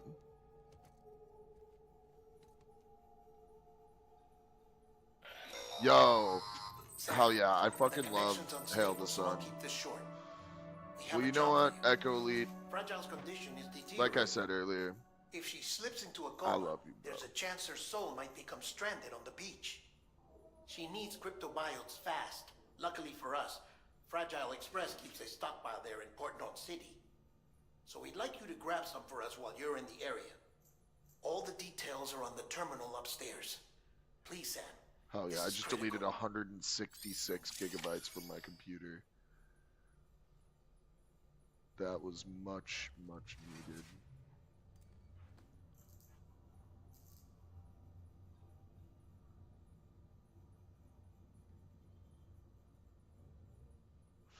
All right, give me 1 second.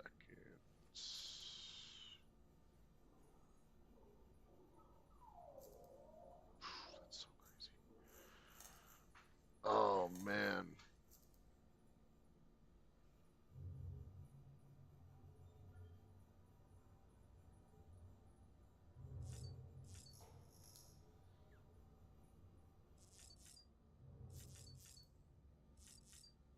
Let me just make some PP grenades really quick.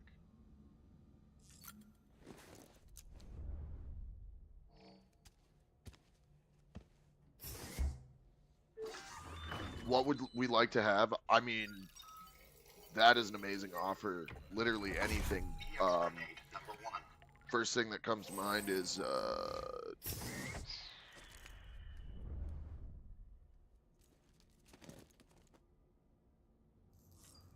nothing. I don't know why nothing's coming to mind right now. Chicken, maybe. What do you like to cook? What do you cook? What do you like to cook? What do you cook at work? Because whatever we want, whatever you make us, let's have it not be that. So you don't have to relive being at work.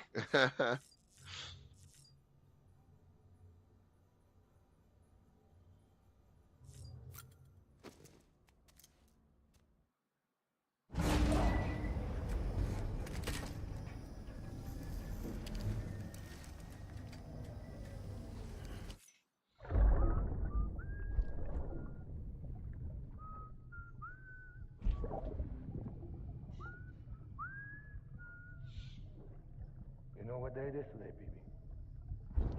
What's available to Today cook would be a with? very special day. You know, we could Not gone go. yet. But the more candles, the merrier, right?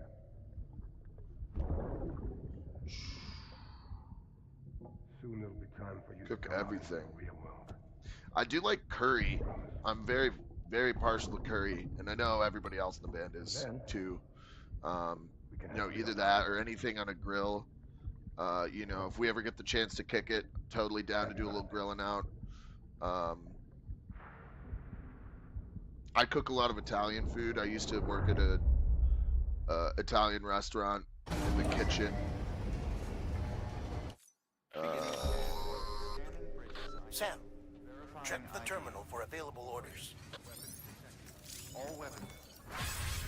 Grill always, yeah, absolutely. I just got my neighbor just like, I thought his grill was broken, but it's not.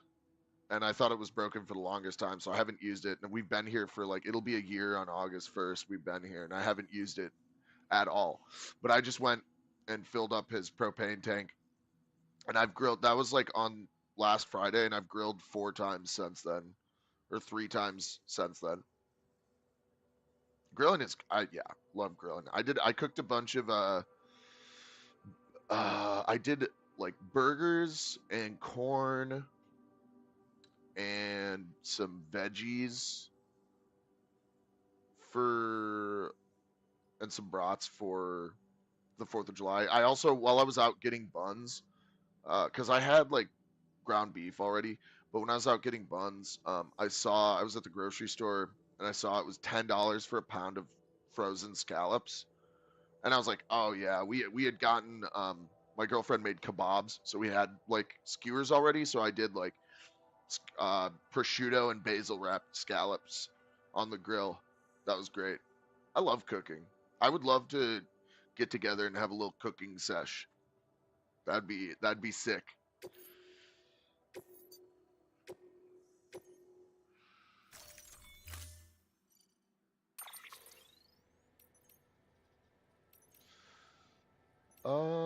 Let's see. Truck Or I guess we're out of the mountain range, so I'm just gonna do a reverse strike.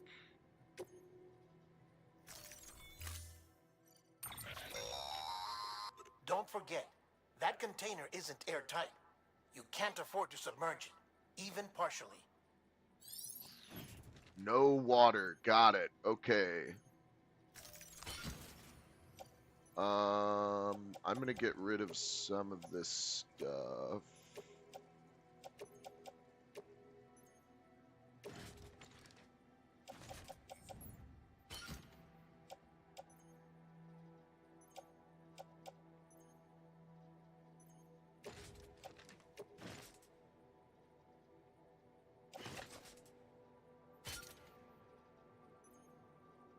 Yeah, that looks good. I don't think I'll need any guns. Oh, it absolutely is, yeah.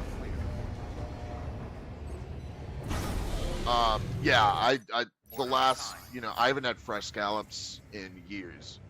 And like when I see something like a pound of frozen scallops for $10, like I jump on it. Frozen scallops aren't the greatest thing in the world, but they are good.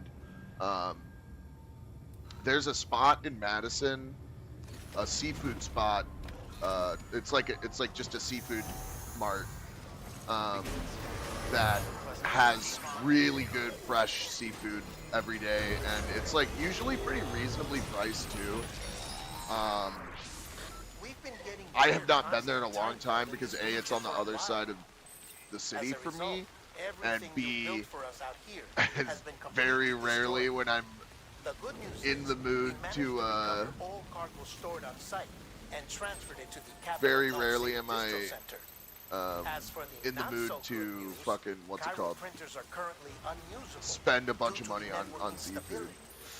Given the circumstances, you might want to I was just on the consider East turning to your Coast fellow porters for assistance. with my But family I'll leave that up to you, Sam. in I'm sure Wellfleet, you'll come through for us. Massachusetts, which is You where always do. Wellfleet oysters are from. And let me tell you, dog, I like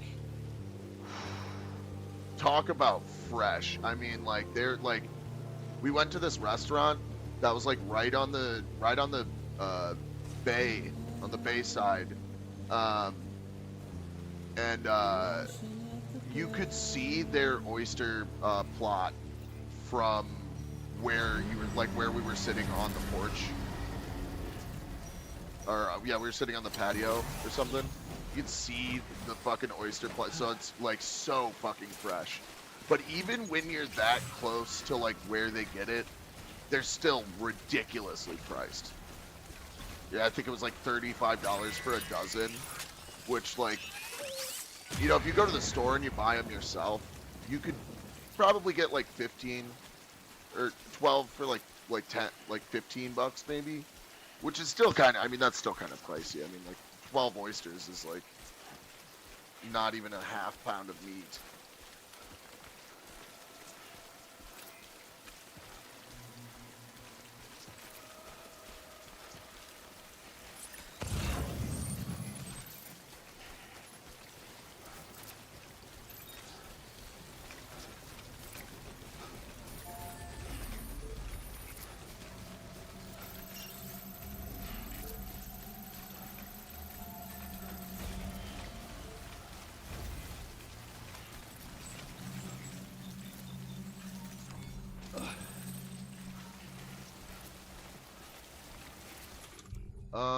Can I shoot these guys?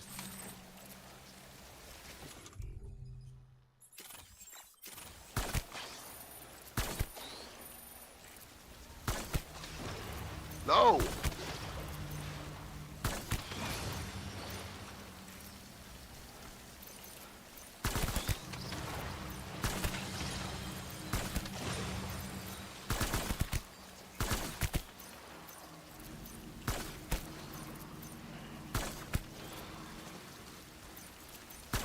Get a bunch of chiral crystals from this shit.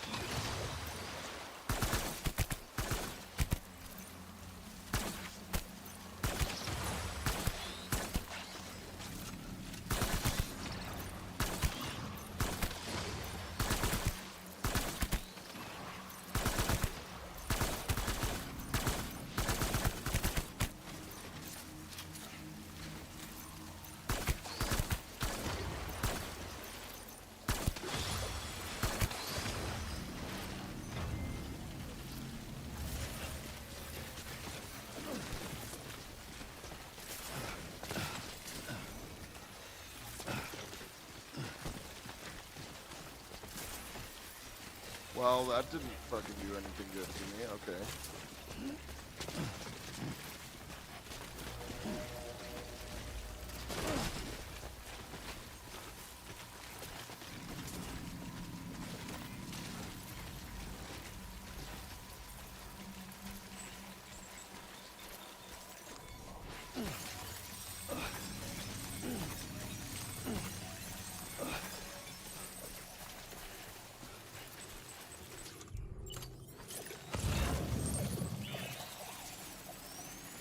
Oh, here they come. Are these the only BTs that are here? Like,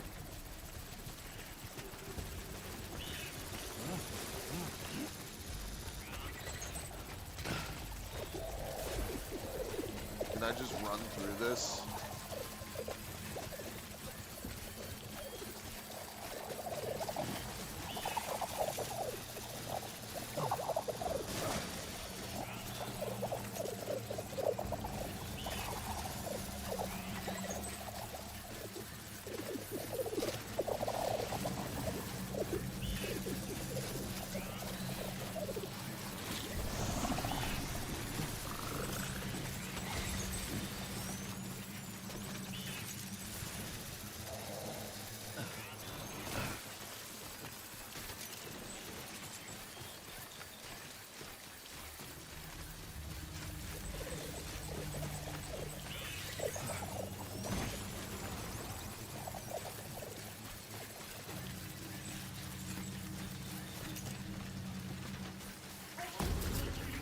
Oh, what the fuck? Oh, for fuck's sake, bro. Alright, you know what? I'm gonna fight this piece of shit. Fuck this.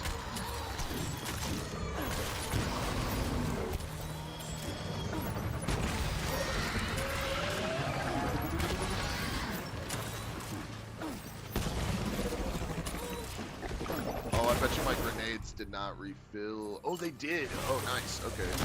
Wait, where'd he go?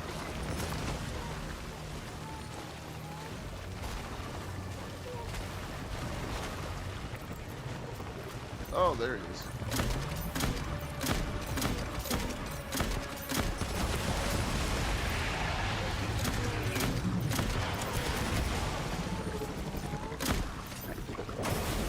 I need a blood bag. Let me get a blood bag.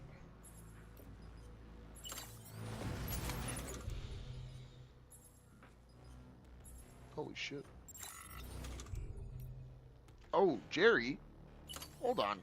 What are you doing here? Let me come here. Come here. Say hello. Say hello, Jerry. Jerry. Look. Look at the, what's that? What's that? Oh, shit. Oh, fuck. Oh, no. Oh, my life just flashed before my eyes. Jerry. Hi, baby. Do you want to sit on that? No? Okay. Oh, yeah, that just happened.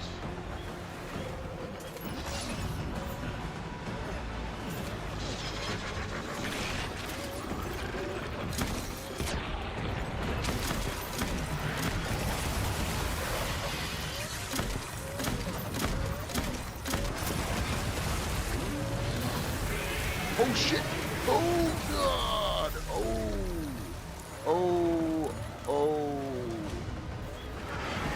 I'm going to be very lucky to make it out. Yeah, I'm dead. Yep. I just died. Bye, Jerry.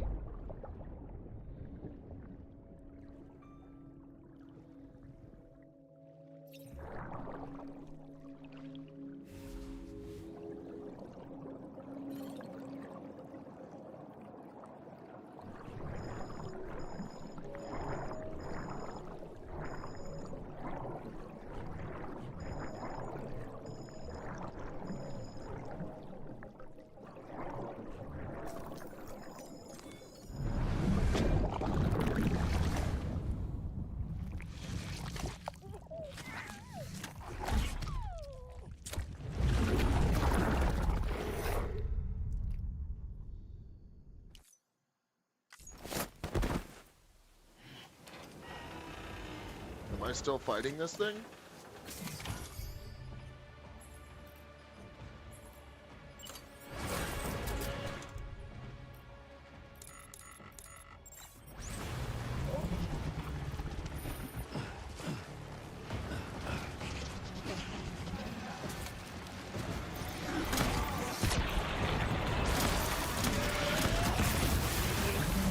Almost got him. Oh! Get fucked. Get fucked, dude. Damn, I bet you my latest save is all the way back at that fucking outpost. Son of a bitch. Okay, well now I know what I'm fucking facing here. Alright, let's get this shit, bro.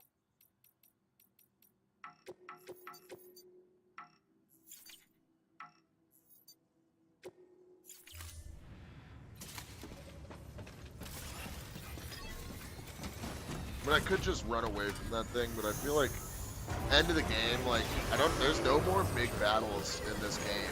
Like, that one against Cliff I just did was the last one.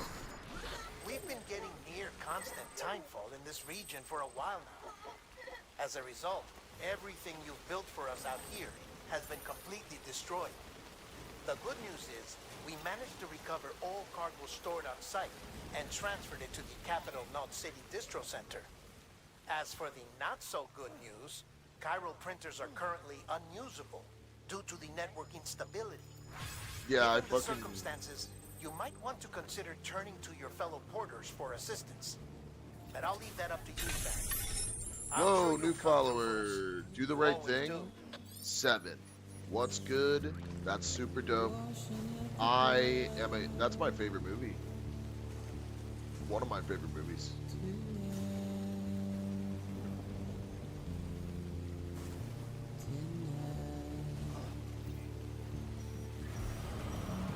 Alright. I know I gotta fucking...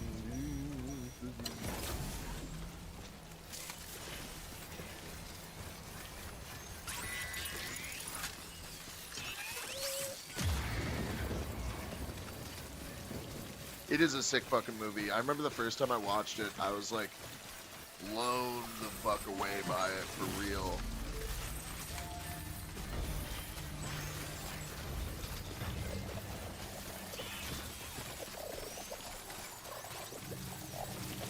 Oh shit.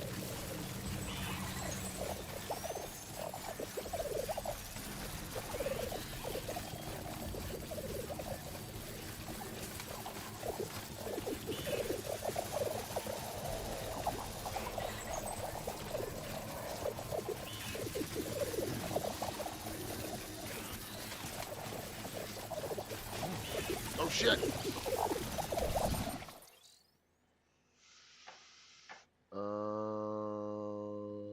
Nice. 1 new follower on TikTok. Let's go, bro. See, I've been streaming for 2 hours now. At a total of about 5 viewers. That's good. That's alright.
Oh shit, alright.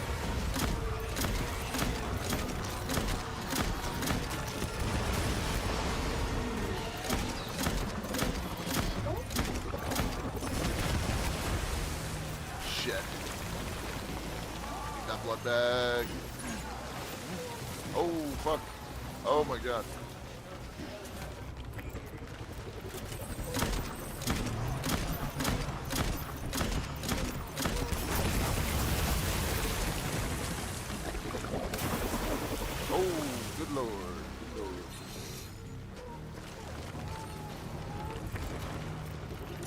Blows.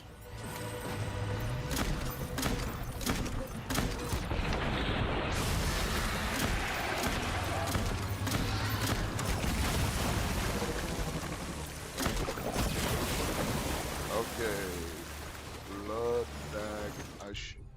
Wait. Ad's done. Oh, okay, sorry about that.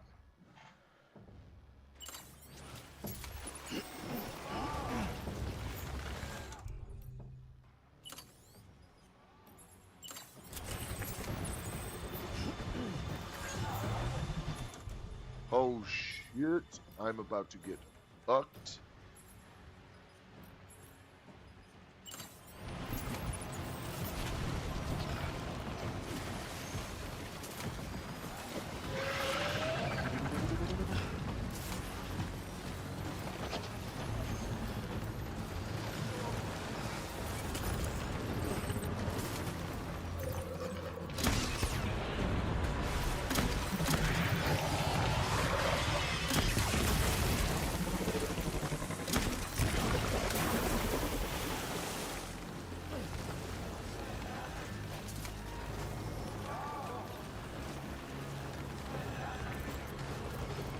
Oh, thanks, bro.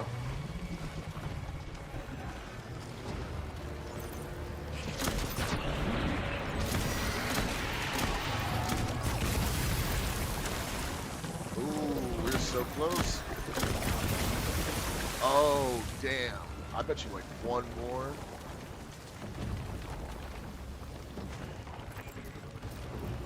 Where's that fucker at? Got him.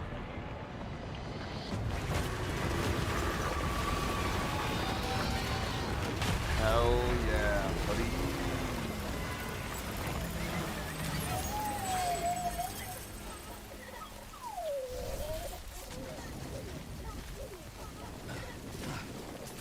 Let's go. Let me get them pyro crystals, baby.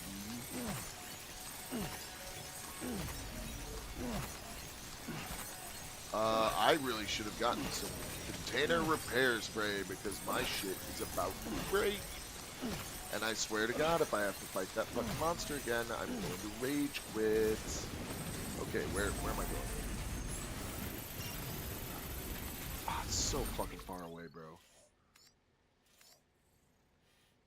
Okay, I need to stop here and...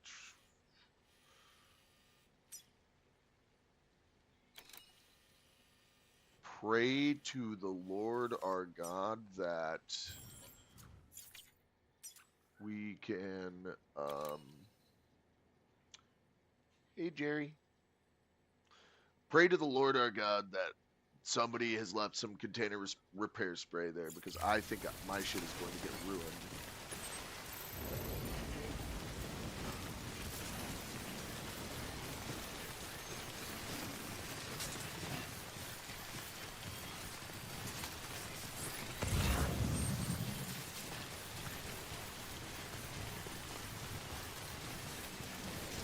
And I cannot get it wet either. I just remembered that's so dumb. We're gonna have to wait for this jump. Alright, okay, Sam. One more. This looks like it's it. Ooh, yeah, there we go, baby. Alright. Alright, we're feeling good. We're feeling good. We're doing fine. We're gonna get ourselves a motherfucking tricycle here. Honestly, the game's map really isn't that big. Now that I think about it. Beginning scan. Scanning bridges ID. Verifying ID. Decontaminating suit. All clear. Welcome, Sam Porter Bridges.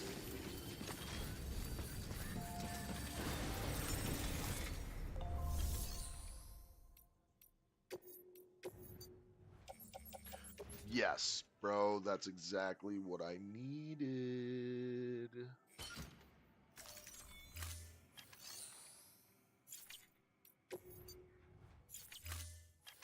Do I have stuff in the private locker? Whoa, dude. Blood bags. I got some poopy and pee-pee grenades.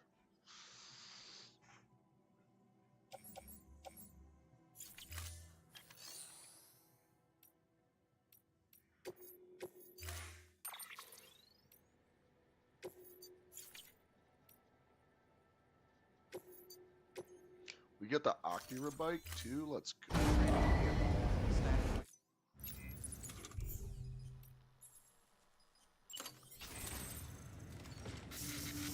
Let's go. Get it.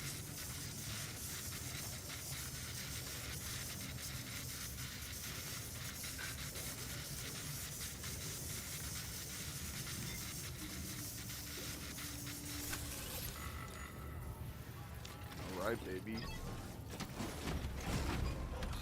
Let's go home.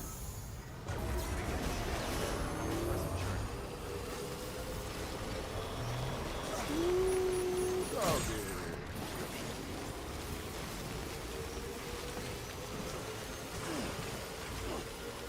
Whoa, that's a big old jump. Do I need to cross the water? No, I do not. What is that? What did I just... Oh no, the BTs, bro. Yo, I think Pieces, Reese's, I think you are the only viewer right now. People don't be watching on Stu days. People only watch on Kyle days. But I appreciate you nonetheless. Okay. Alright. Oh, there's a big boy. Oh, whoa, that's the big one. That is the big one. I'm gonna have to fucking fight.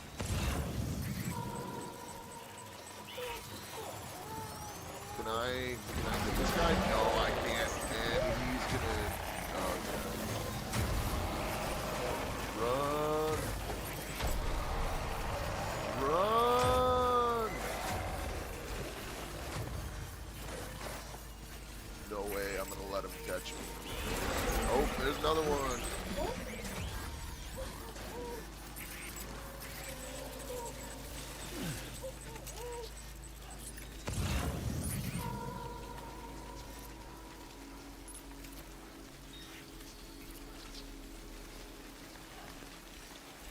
Big fan of seeing you just sitting in the M-Slave BC. Huh. Yeah, I hopped in there figuring, you know, if anybody wanted to talk, they could hop in. I haven't really seen anyone on there. Death Stranding is going great. I'm at the very end of the game. Very excited to finish this and get started on Death Stranding 2. I can finally utilize the PS5 that I bought for the purpose that I bought it. I bought it like over a year before they announced the release date of Death Stranding 2, but I knew it would be a PS5 exclusive, so.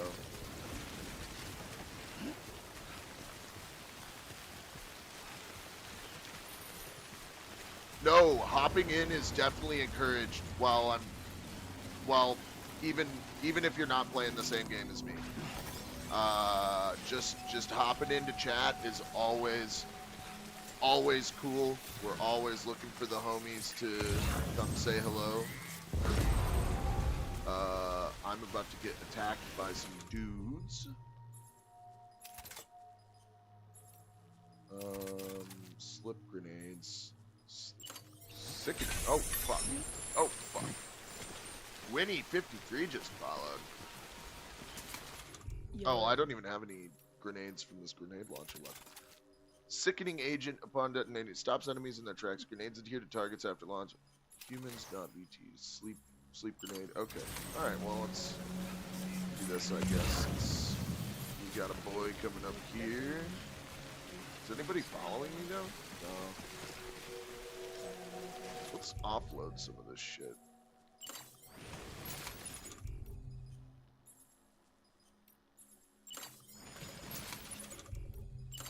I actually never heard of this game until like a couple days ago. Oh, yo! What's up? Holy shit. Oh, yeah. Sorry, I realized that I'm very quiet. No, you're good, you're good.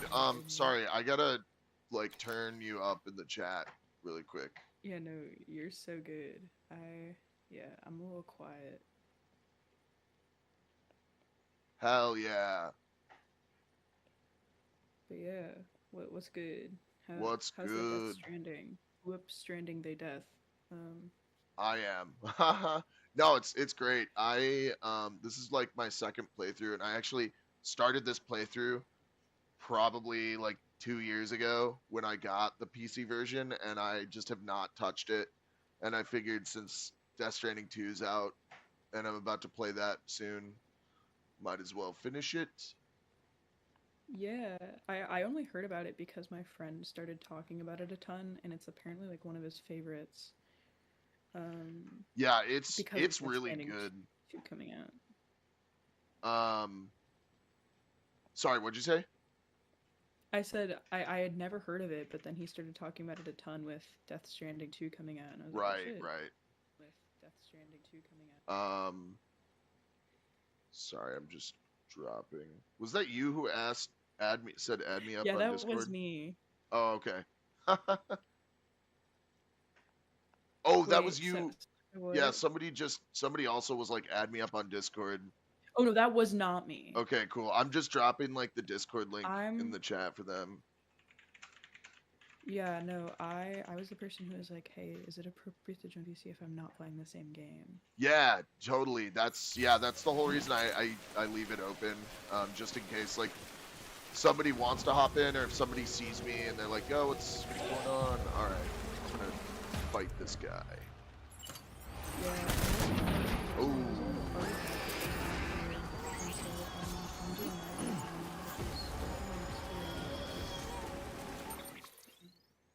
And I'm gonna turn you up again. My headphones Yeah, are not good. yeah, unfortunately, I'm a very quiet individual.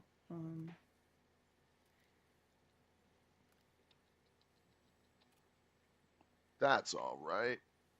Let's get the game turned down a little bit too. Ooh. What have you been up to this fine evening? I just got home from work a little bit ago. Nice. Yeah, I got home. I showered and now I'm drawing. Nice. Yeah. It's been a pretty uneventful evening. I work in the kitchen, so any day that I can say is uneventful is amazing. Yeah. So no complaints here, you know? It's awesome. And July, there's a big event that goes on online with like a ton of artists, and so I'm working on their stuff. Oh, nice. Yeah. It's a ton of people just basically do a massive art trade for a month. Oh, that's sick. What is that? Yeah. What is that through? Like, So it's called Art Fight, okay, and it's its own website, okay. and it's been going on for years. I've only been doing it. This is my third year, but it's this website in which you like upload references of your own characters you've designed, and then people like basically attack each other by drawing each other's characters, which is pretty cool. Okay, that's sick. And so, and a lot of people like revenge each other. So if you see someone's art you really like, you'll usually attack them so you can get like cool stuff back from them, and like it's a cool thing. Yeah, hell yeah. Yeah, and so I'm just working on an attack for that right now. Nice. Because I have only done 4 so far this month, which is kind of way worse than I thought I was gonna do, but it's okay.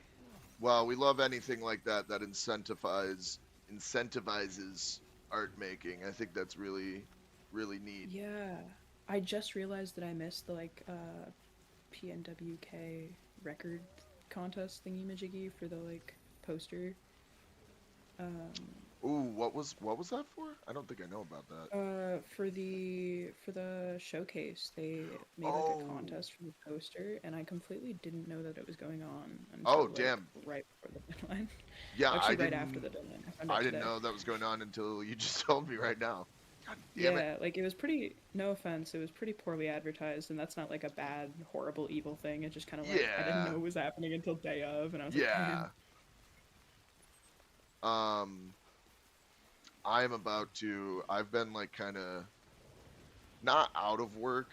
Like I'm a substitute teacher, so oh, that's so cool. Yeah, but during the summer, like none of the actual teachers take off in the summer because it's usually like we have a really big school district. So like during the school year, there's like I don't think I've ever seen a day that there wasn't a sub job open. Mhm. That's But good. in the summer, nobody ever takes off because they get paid like double or like Mhm. time and a half for summer work. Um, and like What does summer work look like? Is it just like prep stuff, or it's is just there summer like school. tutoring, or? Summer school. Oh, I forgot summer school's a thing. Yeah.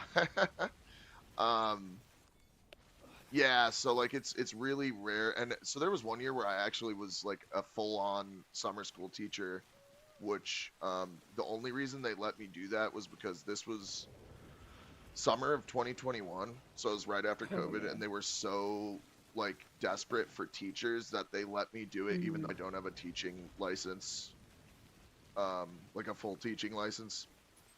Mhm. And that was great. But yeah, now it's like, you know, the spots get filled up so quick, and then when there are teachers who are out, like I earlier today I got an email saying like, oh, we have a sub position open for 4 days next week or 2 weeks from now, and I Mhm. replied within 30 seconds, and they got back to me It and was were like, already it's taken. already been filled.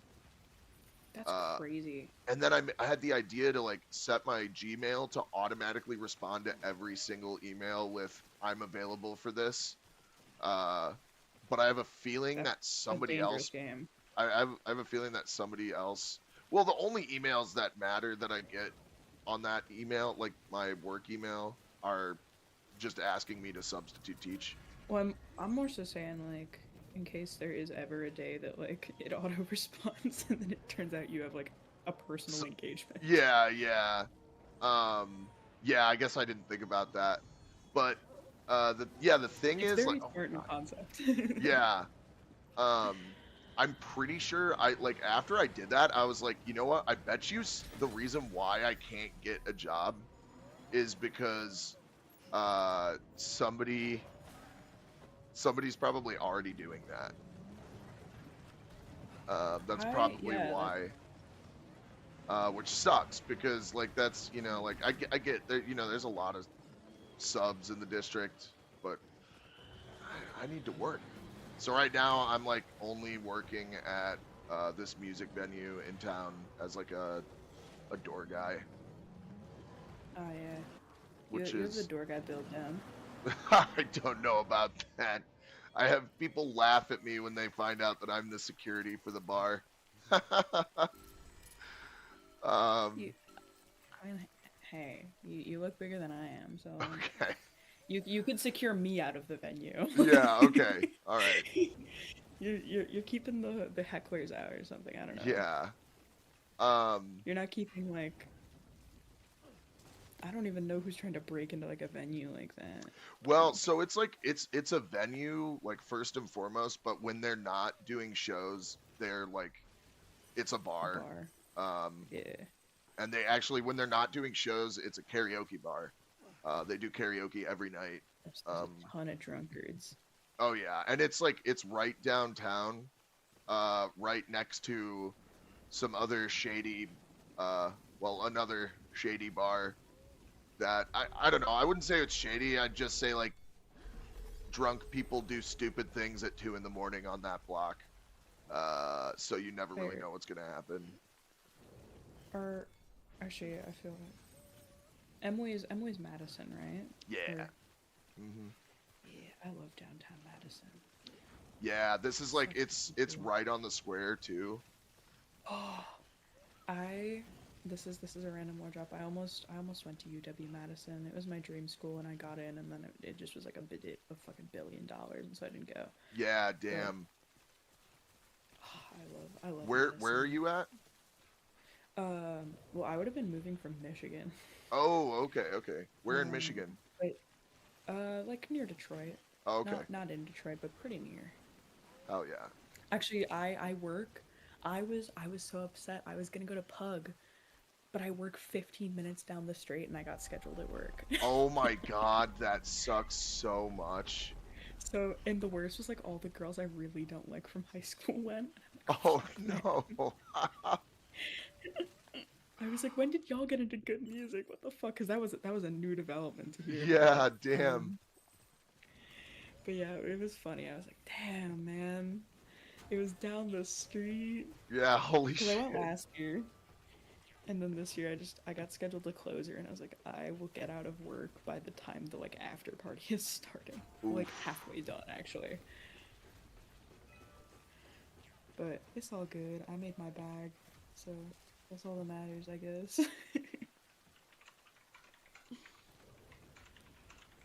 Because I'm usually at the Chicago shows for things, but Yeah, no, Madison, the spot that I'm working is it's called Gamma Ray, and it's relatively new. The I have a lot of owner, family in Wisconsin, yeah, so I've probably heard one of them talk about it. yeah. So it opened up last year, and it's owned by a guy who used to work for like the Live Nation venues in Madison. And he's super cool. Like, he's an artist himself. This venue actually was a venue before, like, it was called The Frequency, but that closed down in 2018, and that was like the bar venue in Madison. Louis told me, Louis from Tiny Voices told me that he saw Chan and God, it was Chan and Polyphia at this bar. That's like a 150 cap room. That's I would scream. And I cry. know, it's crazy. That would fix me. Yeah, for real. I love saying that. Yeah. My favorite kind of phrase. Oh no, I have to fight this giant whale. I don't want to do that. Don't kill the whale, man. Yeah. I've actually only ever been to the Orchid, like the theater that Pug is at, for Pug. It's kind of like a big thing, but like usually most of the shows in Michigan are like not near Detroit, surprisingly, unless they're like stadium shows. And so it's kind of a strange arrangement out here. Cause like you know Flight Patterns? Oh yeah. They have another project apparently that they're starting up called From California with Love, if I'm not wrong. Oh damn. Which is weird because they're from Michigan. Yeah. They went to the same high school as my sisters, actually. Really, that's crazy. So they they're in Kalamazoo, aren't they? They're from Ann Arbor, I believe. Well, they're originally from St. Joe, and then they. Yeah, my grandmother lives in St. Joe. Yeah, they're originally from St. Joe. That's actually the town I believe Beach Town is about. Oh, really? Well, I know they said that. A lot of stuff they told me. So we toured with Flight Patterns last year. And I think I saw, and I was so upset about that. Yeah, we did. It was a West Coast thing with them and Aren't We Amphibians? And I remember talking to them, and they were telling me that they like some of them were from like the Kalamazoo area, which is where my mother, like the Cassopolis area, which is where my mother grew up. And I was born in South Bend, Indiana. Oh, nice. Which is not too far. I'm very, very familiar, very tight with Michigan. Yeah, I was born in St. Joe, and then I moved out to the Metro Detroit area super young. Oh, wow, okay. And then I spent a ton of time out in Chicago, like in the last couple of years for like school. Oh, hell yeah, okay. Actually, I think we've talked about this, but the bands that got me into like everything were like, I knew one Michael Sarah Palin song. Yeah. That it somehow made it onto my playlist. And then I just saw them in Chicago, and it like changed my entire view on music forever. And so I like got super heavy into this scene because of them. Hell yeah. Because I went to like a show in like November 2023, so I'm pretty new around these parts. But what's it called?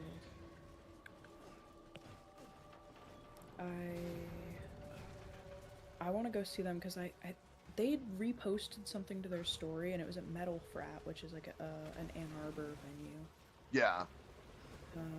And that's like not that far from Metro. It's not a horrible trek. So if I have work off somehow magically, I will be there. Yeah. It's so wild meeting someone from St. Joe because the only people I've ever met from St. Joe are over the age of 65 and have been for 15 years at least. Yeah, it's like I don't really have any connection to the area beyond like stories, and like my sisters have a big connection to the area and they're like in their 30s. Yeah, yeah. But like I was so young that I hardly remember anything out there. But like whenever we like when we drove to Madison last time I drove out there, we stopped in St. Joe because there's a place that my brother really remembers and likes that has really good onion rings in St. Joe. Hell yeah. Yeah, I'm not like super St. Joe-er, but like it's cool. I know I'm from there. I was born in their hospital, but Yeah, my grandparents moved there in like I want to say 1999. And I like barely remember their old house that they had, which was not there. But like yeah, I have a lot of memories, you know, starting around like the year 2000 being there. Um they have like a so really that's cool what's it called? Fucking um they have that cool like carousel like, down by the water. oh yeah, like Silver Beach area. Yeah, yeah, yeah, yeah. Yeah. See, I'm gonna make you feel really old when I say that I don't remember 2000, and so, you were like, I remember around the year 2000. I'm like, I How wasn't old are you? alive yet. I'm about to be 20. Oh yeah, you definitely don't remember 2000. Yeah, yeah. I was like, I was not conscious during 2000 or even conceived. Yeah. Yeah, It's funny. you know, being just like being in a Midwest emo band, I'm used to being typically the oldest person in the room, That's fair. I'm along used with to the the rest of opposite. Mway. I'm used to the opposite because tend to I tend to not fit with the like I'm almost 20, which puts me in the weird middle ground of like I don't want to hang out with like the 15-year-olds. So I Yeah, don't hang out no. with like the minors. So but then I'm Yeah. always like by far the youngest of all the adults in the scene, and then it's kind of funny. Because Yeah. I think most of the scene tends to fall around like mid to late 20s from what I gather. Yeah, that definitely. I made a tweet earlier today where I said shows should all be 23 and up. Children should not be allowed at shows. I was 100% kidding when I said that. I think a couple of people took it seriously. Oh yeah, everyone had this whole debate. I got cooked a bit for saying something around. I didn't say that everything should be. I will never say every show should be over a certain age, but I will say that I have personal reasons for not liking attending all ages shows, Yeah, and so I do like when certain shows are like at least 17 or 18 plus because then I'm just yeah. I mean, I'm fulfilling there. I made a post like 2 years ago about like house venues like being like and feeling that they should probably be 18 plus, and everybody lost their mind. Like everybody was like, "You're a terrible person and you're a pedophile for thinking that," or something. I don't know. The only reason I said Yeah. that was because I'm so tired of seeing kids that like could be my students at shows. But not only that, it's more along the lines of like if I I had a don't think kid. kids should be going to strangers' houses. Yeah, I don't think a bunch of 15-year-old kids should be hanging out in some 23-year-old person's basement. Whether that I don't care how good of a person that that person might be. Uh, Like, yeah, it's just you know. But I totally agree with you. I also like the I reason why that happens is because there's not enough places to do all ages shows, especially in Madison. And really, what my point was, like, I was really vague with it, but what my point was like we should like the older members of the scene who like have more experience with doing that kind of stuff, like putting together venues, should like take charge and like actively make strides to help create legitimate spaces that are all ages. You know what I'm saying? Like, Mm-hmm. you know, and obviously, like in some cases, that's just not doable. But you know, I think like I'm not. Everybody was like, "Oh, you don't want kids to go to shows," and it's like, man, I started going to basement shows when I was 14, and if I wasn't doing that, I'd like, I don't know, Yeah, I don't know exactly. what I would have been like. That like saved me. You know what I'm saying? And also like next next week I'm going to Rockford to teach at a summer camp that's like it's not School of Rock, but it's like School of Rock. And it's a camp that I went to when I was like 10 and 11, and if it wasn't for that camp I wouldn't be a musician still, you know, 20 years later. Mm-hmm. So yeah, I think it is important to have places like that, but also like, you know, I mean, we played a show at a bar one time called the Rigby, and that's like we played there a bunch of times, but we playing at the Rigby, and I'm outside and somebody asks to borrow my lighter, and I'm like, yeah, sure, and I give them my lighter, and they're like, they were like, oh, you guys are so good. They had an Emway hat on. They were like, I can't wait to wear this to school, and I was like, what school do you go to? And they were like, Grab your Memorial High lighter back. School. They're like, Memorial High School, and I was like, oh my god, look, okay, I appreciate that y'all are like into the local scene and local music. That's really cool. Please don't come to our shows that are at bars if you're in high school. Like at that point, it wasn't even about like just being around someone that I could have possibly like taught at a certain point. It's more so like, don't do Kids at a that. bar. Don't do that. You know, like the Rigby is a Yeah, place that I really like, and like bars in Madison are all under heavy surveillance for it being a college town, and like, you know, like, I can't tell you how many bars like get busted every year for like having underagers in the bar, and like usually it's the bars that are near campus that are like everybody knows that they're the bar you go to if you're not 21. Yeah, what's it But called? I think like I even feel weird also because I'm trans, and so even though I'm almost 20, I get told very consistently that I look like a kid. ah, Like my coworkers say that I look 15 or 16, mm, and it's like it's not fun to be in all ages spaces and be like clumped with like high schoolers yeah, when I I'm I when I'm bet, in my third year of college. yeah, yeah, Like people think I'm a little kid, and I'm like, I that's not the kid's fault, but it is like it does kind of create a sense of weird social othering when you like look like one group but you're in the other. yeah, mm-hmm. But also the main point that I would make was like I was talking about the fact that pit etiquette is non-existent among kids. Oh And that's no, not because they're not being taught like they argue, it's because they don't have the social awareness yet mm-hmm. to have etiquette in public settings. And that's like they were all like, "Oh, well you got to take the kids to shows and teach them etiquette." And I'm like, "Well, the thing is we've been letting them go to shows and they're still not learning it." Yeah, So, I think the concern is actually more so we need kids to work on their social awareness skills, which like I get after COVID especially is weakened.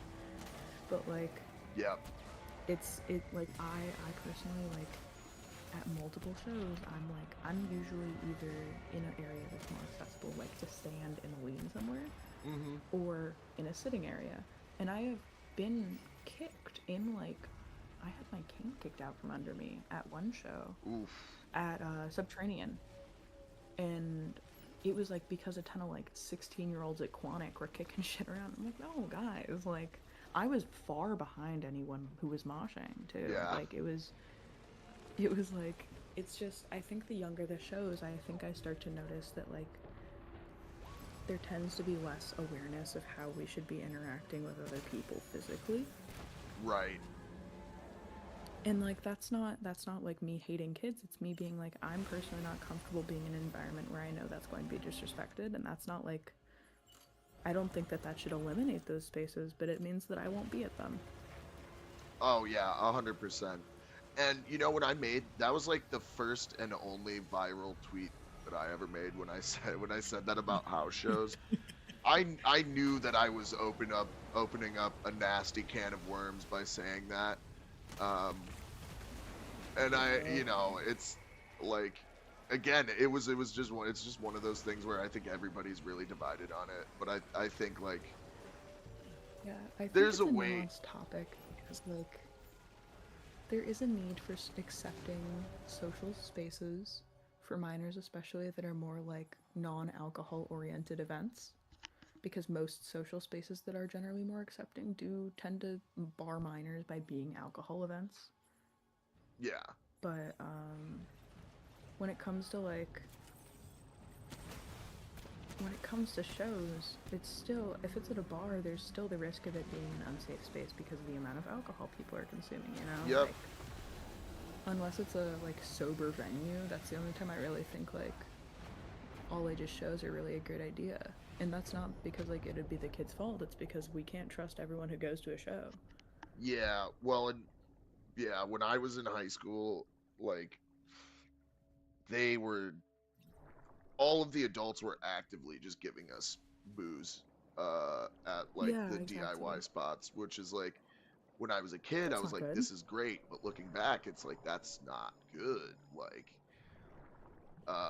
if I was a parent and I heard that an adult was giving an adult that I don't know was giving my kid booze, I would commit acts of violence. And I think another reason why people got so upset is the majority of the scene is a lot younger. So it's hard Yeah. to look like I didn't like really think about ever being 30 until I was about 29 and it was like, oh shit, I'm 30. People don't really like think about that. And there's many of reasons why that are all legitimate. Um, but it's hard, when you're young, it's hard to see past a certain point, really. Yeah. And that's totally understandable. And I think like everybody's opinions on things change as they get older, typically. Um, I think as well there's this weird like I think people are really weird in how they discuss age boundaries because people are like either really polarized on either side when I think it's kind of like you got to have a middle ground in some ways. And most people don't know how to have nuance in these conversations because they don't know that there can be nuance. yes, And so like I definitely. think yeah, like I think befriending minors as an adult is weird. You shouldn't do it. But I also don't think that you should imply that every single minor is unsafe in spaces that adults are also in. Yeah, Because there's like absolutely. a need for that camaraderie, right? And like the Hmm. support. But also there's like there is the level of danger of if it's a predominantly adult space, then having minors there in not as big of amounts is more concerning. Yeah. And so I think it's more so like people don't really know how to hold the space of like there needs to be a balancing of safety, not because the minors don't deserve the space, but because you can't control every adult in the space. Yep. And also because minors can also lie and blah blah blah about all kinds of shit, and they do. And that doesn't make it the minor's fault when shit gets bad, but it does make it a more unsafe because you can't trust either side sometimes to be safe in that. And like I don't know, Yeah. it's messy. And so there's so many factors with like fakes make everything really messy. Hmm. Yep. Absolutely. And so Oh my God. Are you kidding me? yeah, Oh, I think I, it's funny. You're like, yeah, with age the opinions change. And I'm like, we really agree. And I'm like 10 years your junior here. yeah, yeah. Definitely. But Um, yeah, I think I also came from a scene though that had a lot more issues with this than the DIY scene though ever will. yeah. Um, I yeah, it's hard to compare it now to when I was a kid. Like so many yeah, things were different. you That's know, fair.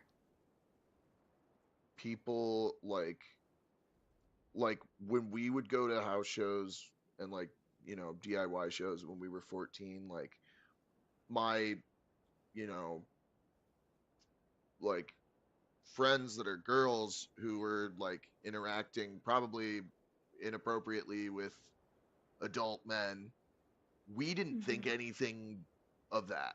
We were like, none of us really like thought anything bad of that because we just didn't know it was bad. And I think nowadays that like no one ever told us that. It was never talked about like openly. And I think nowadays it is talked about openly and it is good. So I think in a lot of ways, because people are a lot more open about that kind of stuff, people are just by nature safer in that regard than, you know, say like 10, 15 years ago. Um, Oh, 1000%. I think it's also talked about more now, yeah, which yeah, is like so important. But what's it called? Yeah, I think also this scene being like a very proactive space about its morals makes it a very different space than other scenes that have this issue. Like, I know yes, a lot of debates happened. I was very active in the hyperpop scene at a point. And the main issue that you see over there is that, like, there's not any age boundaries really drawn. And it's pretty uncomfortable to see. And especially, I stopped interacting there basically when I turned 18.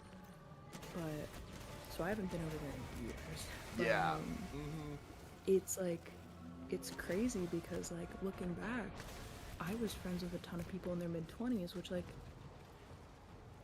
some of them I'm still, like, vaguely friends with because they were kind of supportive in, like, other ways, but then you look and you're like, but there were people I knew who, I won't name names, but there's an artist who's now signed to a pretty decent-sized label from that scene that I knew, who's, like, best friends with a ton of 15-year-olds, and I always would be like, hey, that's a little weird, you're, like, in your mid-20s, but people are like, no, he's not weird about it, and I go, what do you have in common?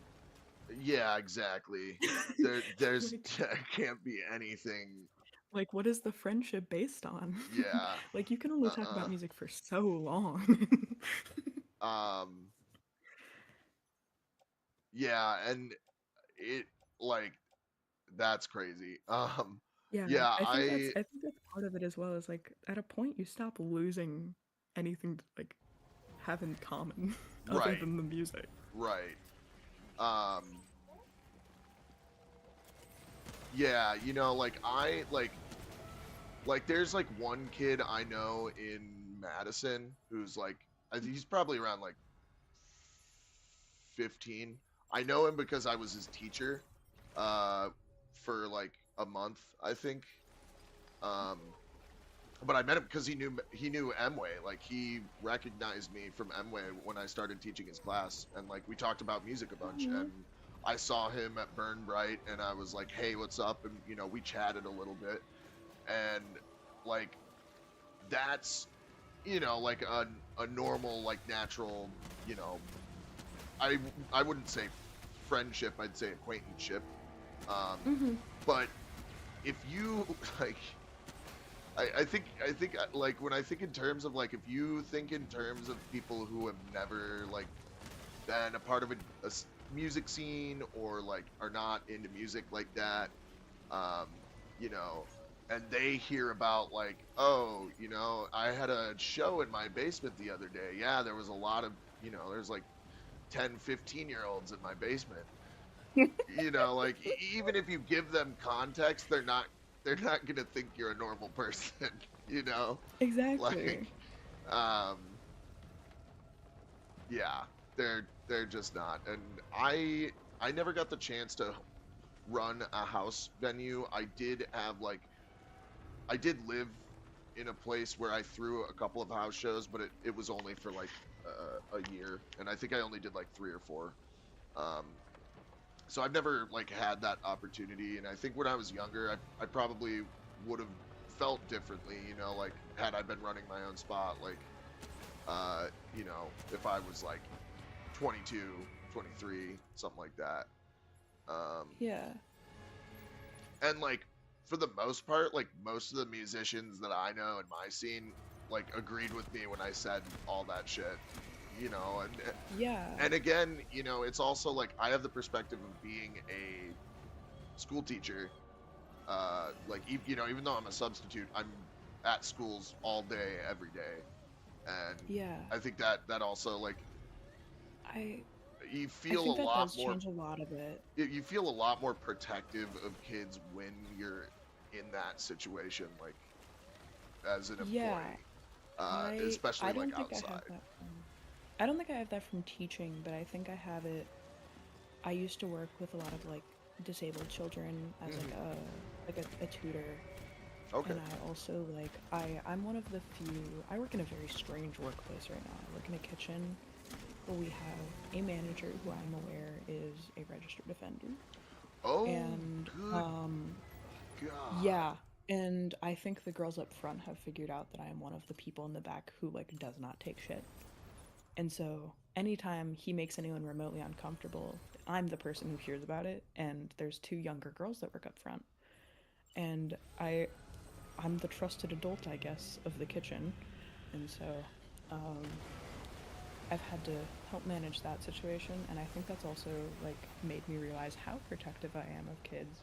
Yeah. Um, because like I always have been. I've always been very like I have nieces and like well, I have a niece, I have a nephew, I have like a lot of people that I consider like younger siblings because of the way they come into my life. And like, Right. I think because I've always had to be to them, like, hey, we have to be careful about this one, guys. Like, Oh it's kind yeah. of made me I feel constantly like aware that like I have a lot of that's friends that I made when I was also still a minor who are like a couple years younger than me, so like they're like 17. And even now, still, I'm like, hey guys, you gotta be safe about how you're interacting with people on the internet because some of y'all are being a little concerning. yeah, I think that's another like kind of newer phenomena to me is the like how open people are with people they meet on the internet. Like Yeah. you know, growing up, like when, like at the beginning of the internet, like, I mean, not Okay, necessarily the sorry. beginning, but like the beginning of it being a big thing and like everybody having access, like, I remembered, when not, like, internet was not something that everybody had. And like, even growing up with like don't talk to strangers on the internet, it's like yeah, like why would I ever, as a kid I'm like why would I ever do that? That's like weird. Yeah. I talk to my friends on RuneScape and that's it. um but like with Twitter, I think for music I think it is a good thing. I think people like you know I think it's good that people can be part of a community even if they're not in a community, like if they especially if they feel like unable to connect with their IRL community like around them. I think that's great, but I think to a certain extent people are a lot more trusting uh than they should be. Um Yeah, and for sure. if somebody's like, that doesn't mean like, oh, it's your fault if something bad happens to you from someone weird on the internet. Like by no It's means just does it like mean we that. need to It's just encourage the safety. yeah, yeah. Yeah. And That's a sorry, you were continuing. oh yeah, yeah. I was I just cut gonna you say off. that's like, like it's really good for music. Like it's easier than ever for bands to like do like create a following without ever having to go on the road or anything like that. Mm-hmm. Which is great. But yeah, there's this like kind of this is uh-oh. Oh, for fuck's sake. Yeah, I think it's an interesting phenomenon. I also saw like even like I've been on and off the internet since I was pretty young. Hmm. And so I saw like the back and forths of it change a lot. I see a title screen. Are you hopping off? Yeah, I am. This is just pissing me off beyond comprehension. I think I'm gonna call it for the night. Fair. That is fair. Yeah, I saw the whale was a little Yeah, whatever the whale was. I'm not. It was not making me happy. But it was good chatting with you again. I'm gonna be on Always. tomorrow playing some Counter Strike with some people. So if So, you see me in the chat and you're feeling like kicking it, hop in. aye, Captain. All right. Have a good night. You as well. Bye.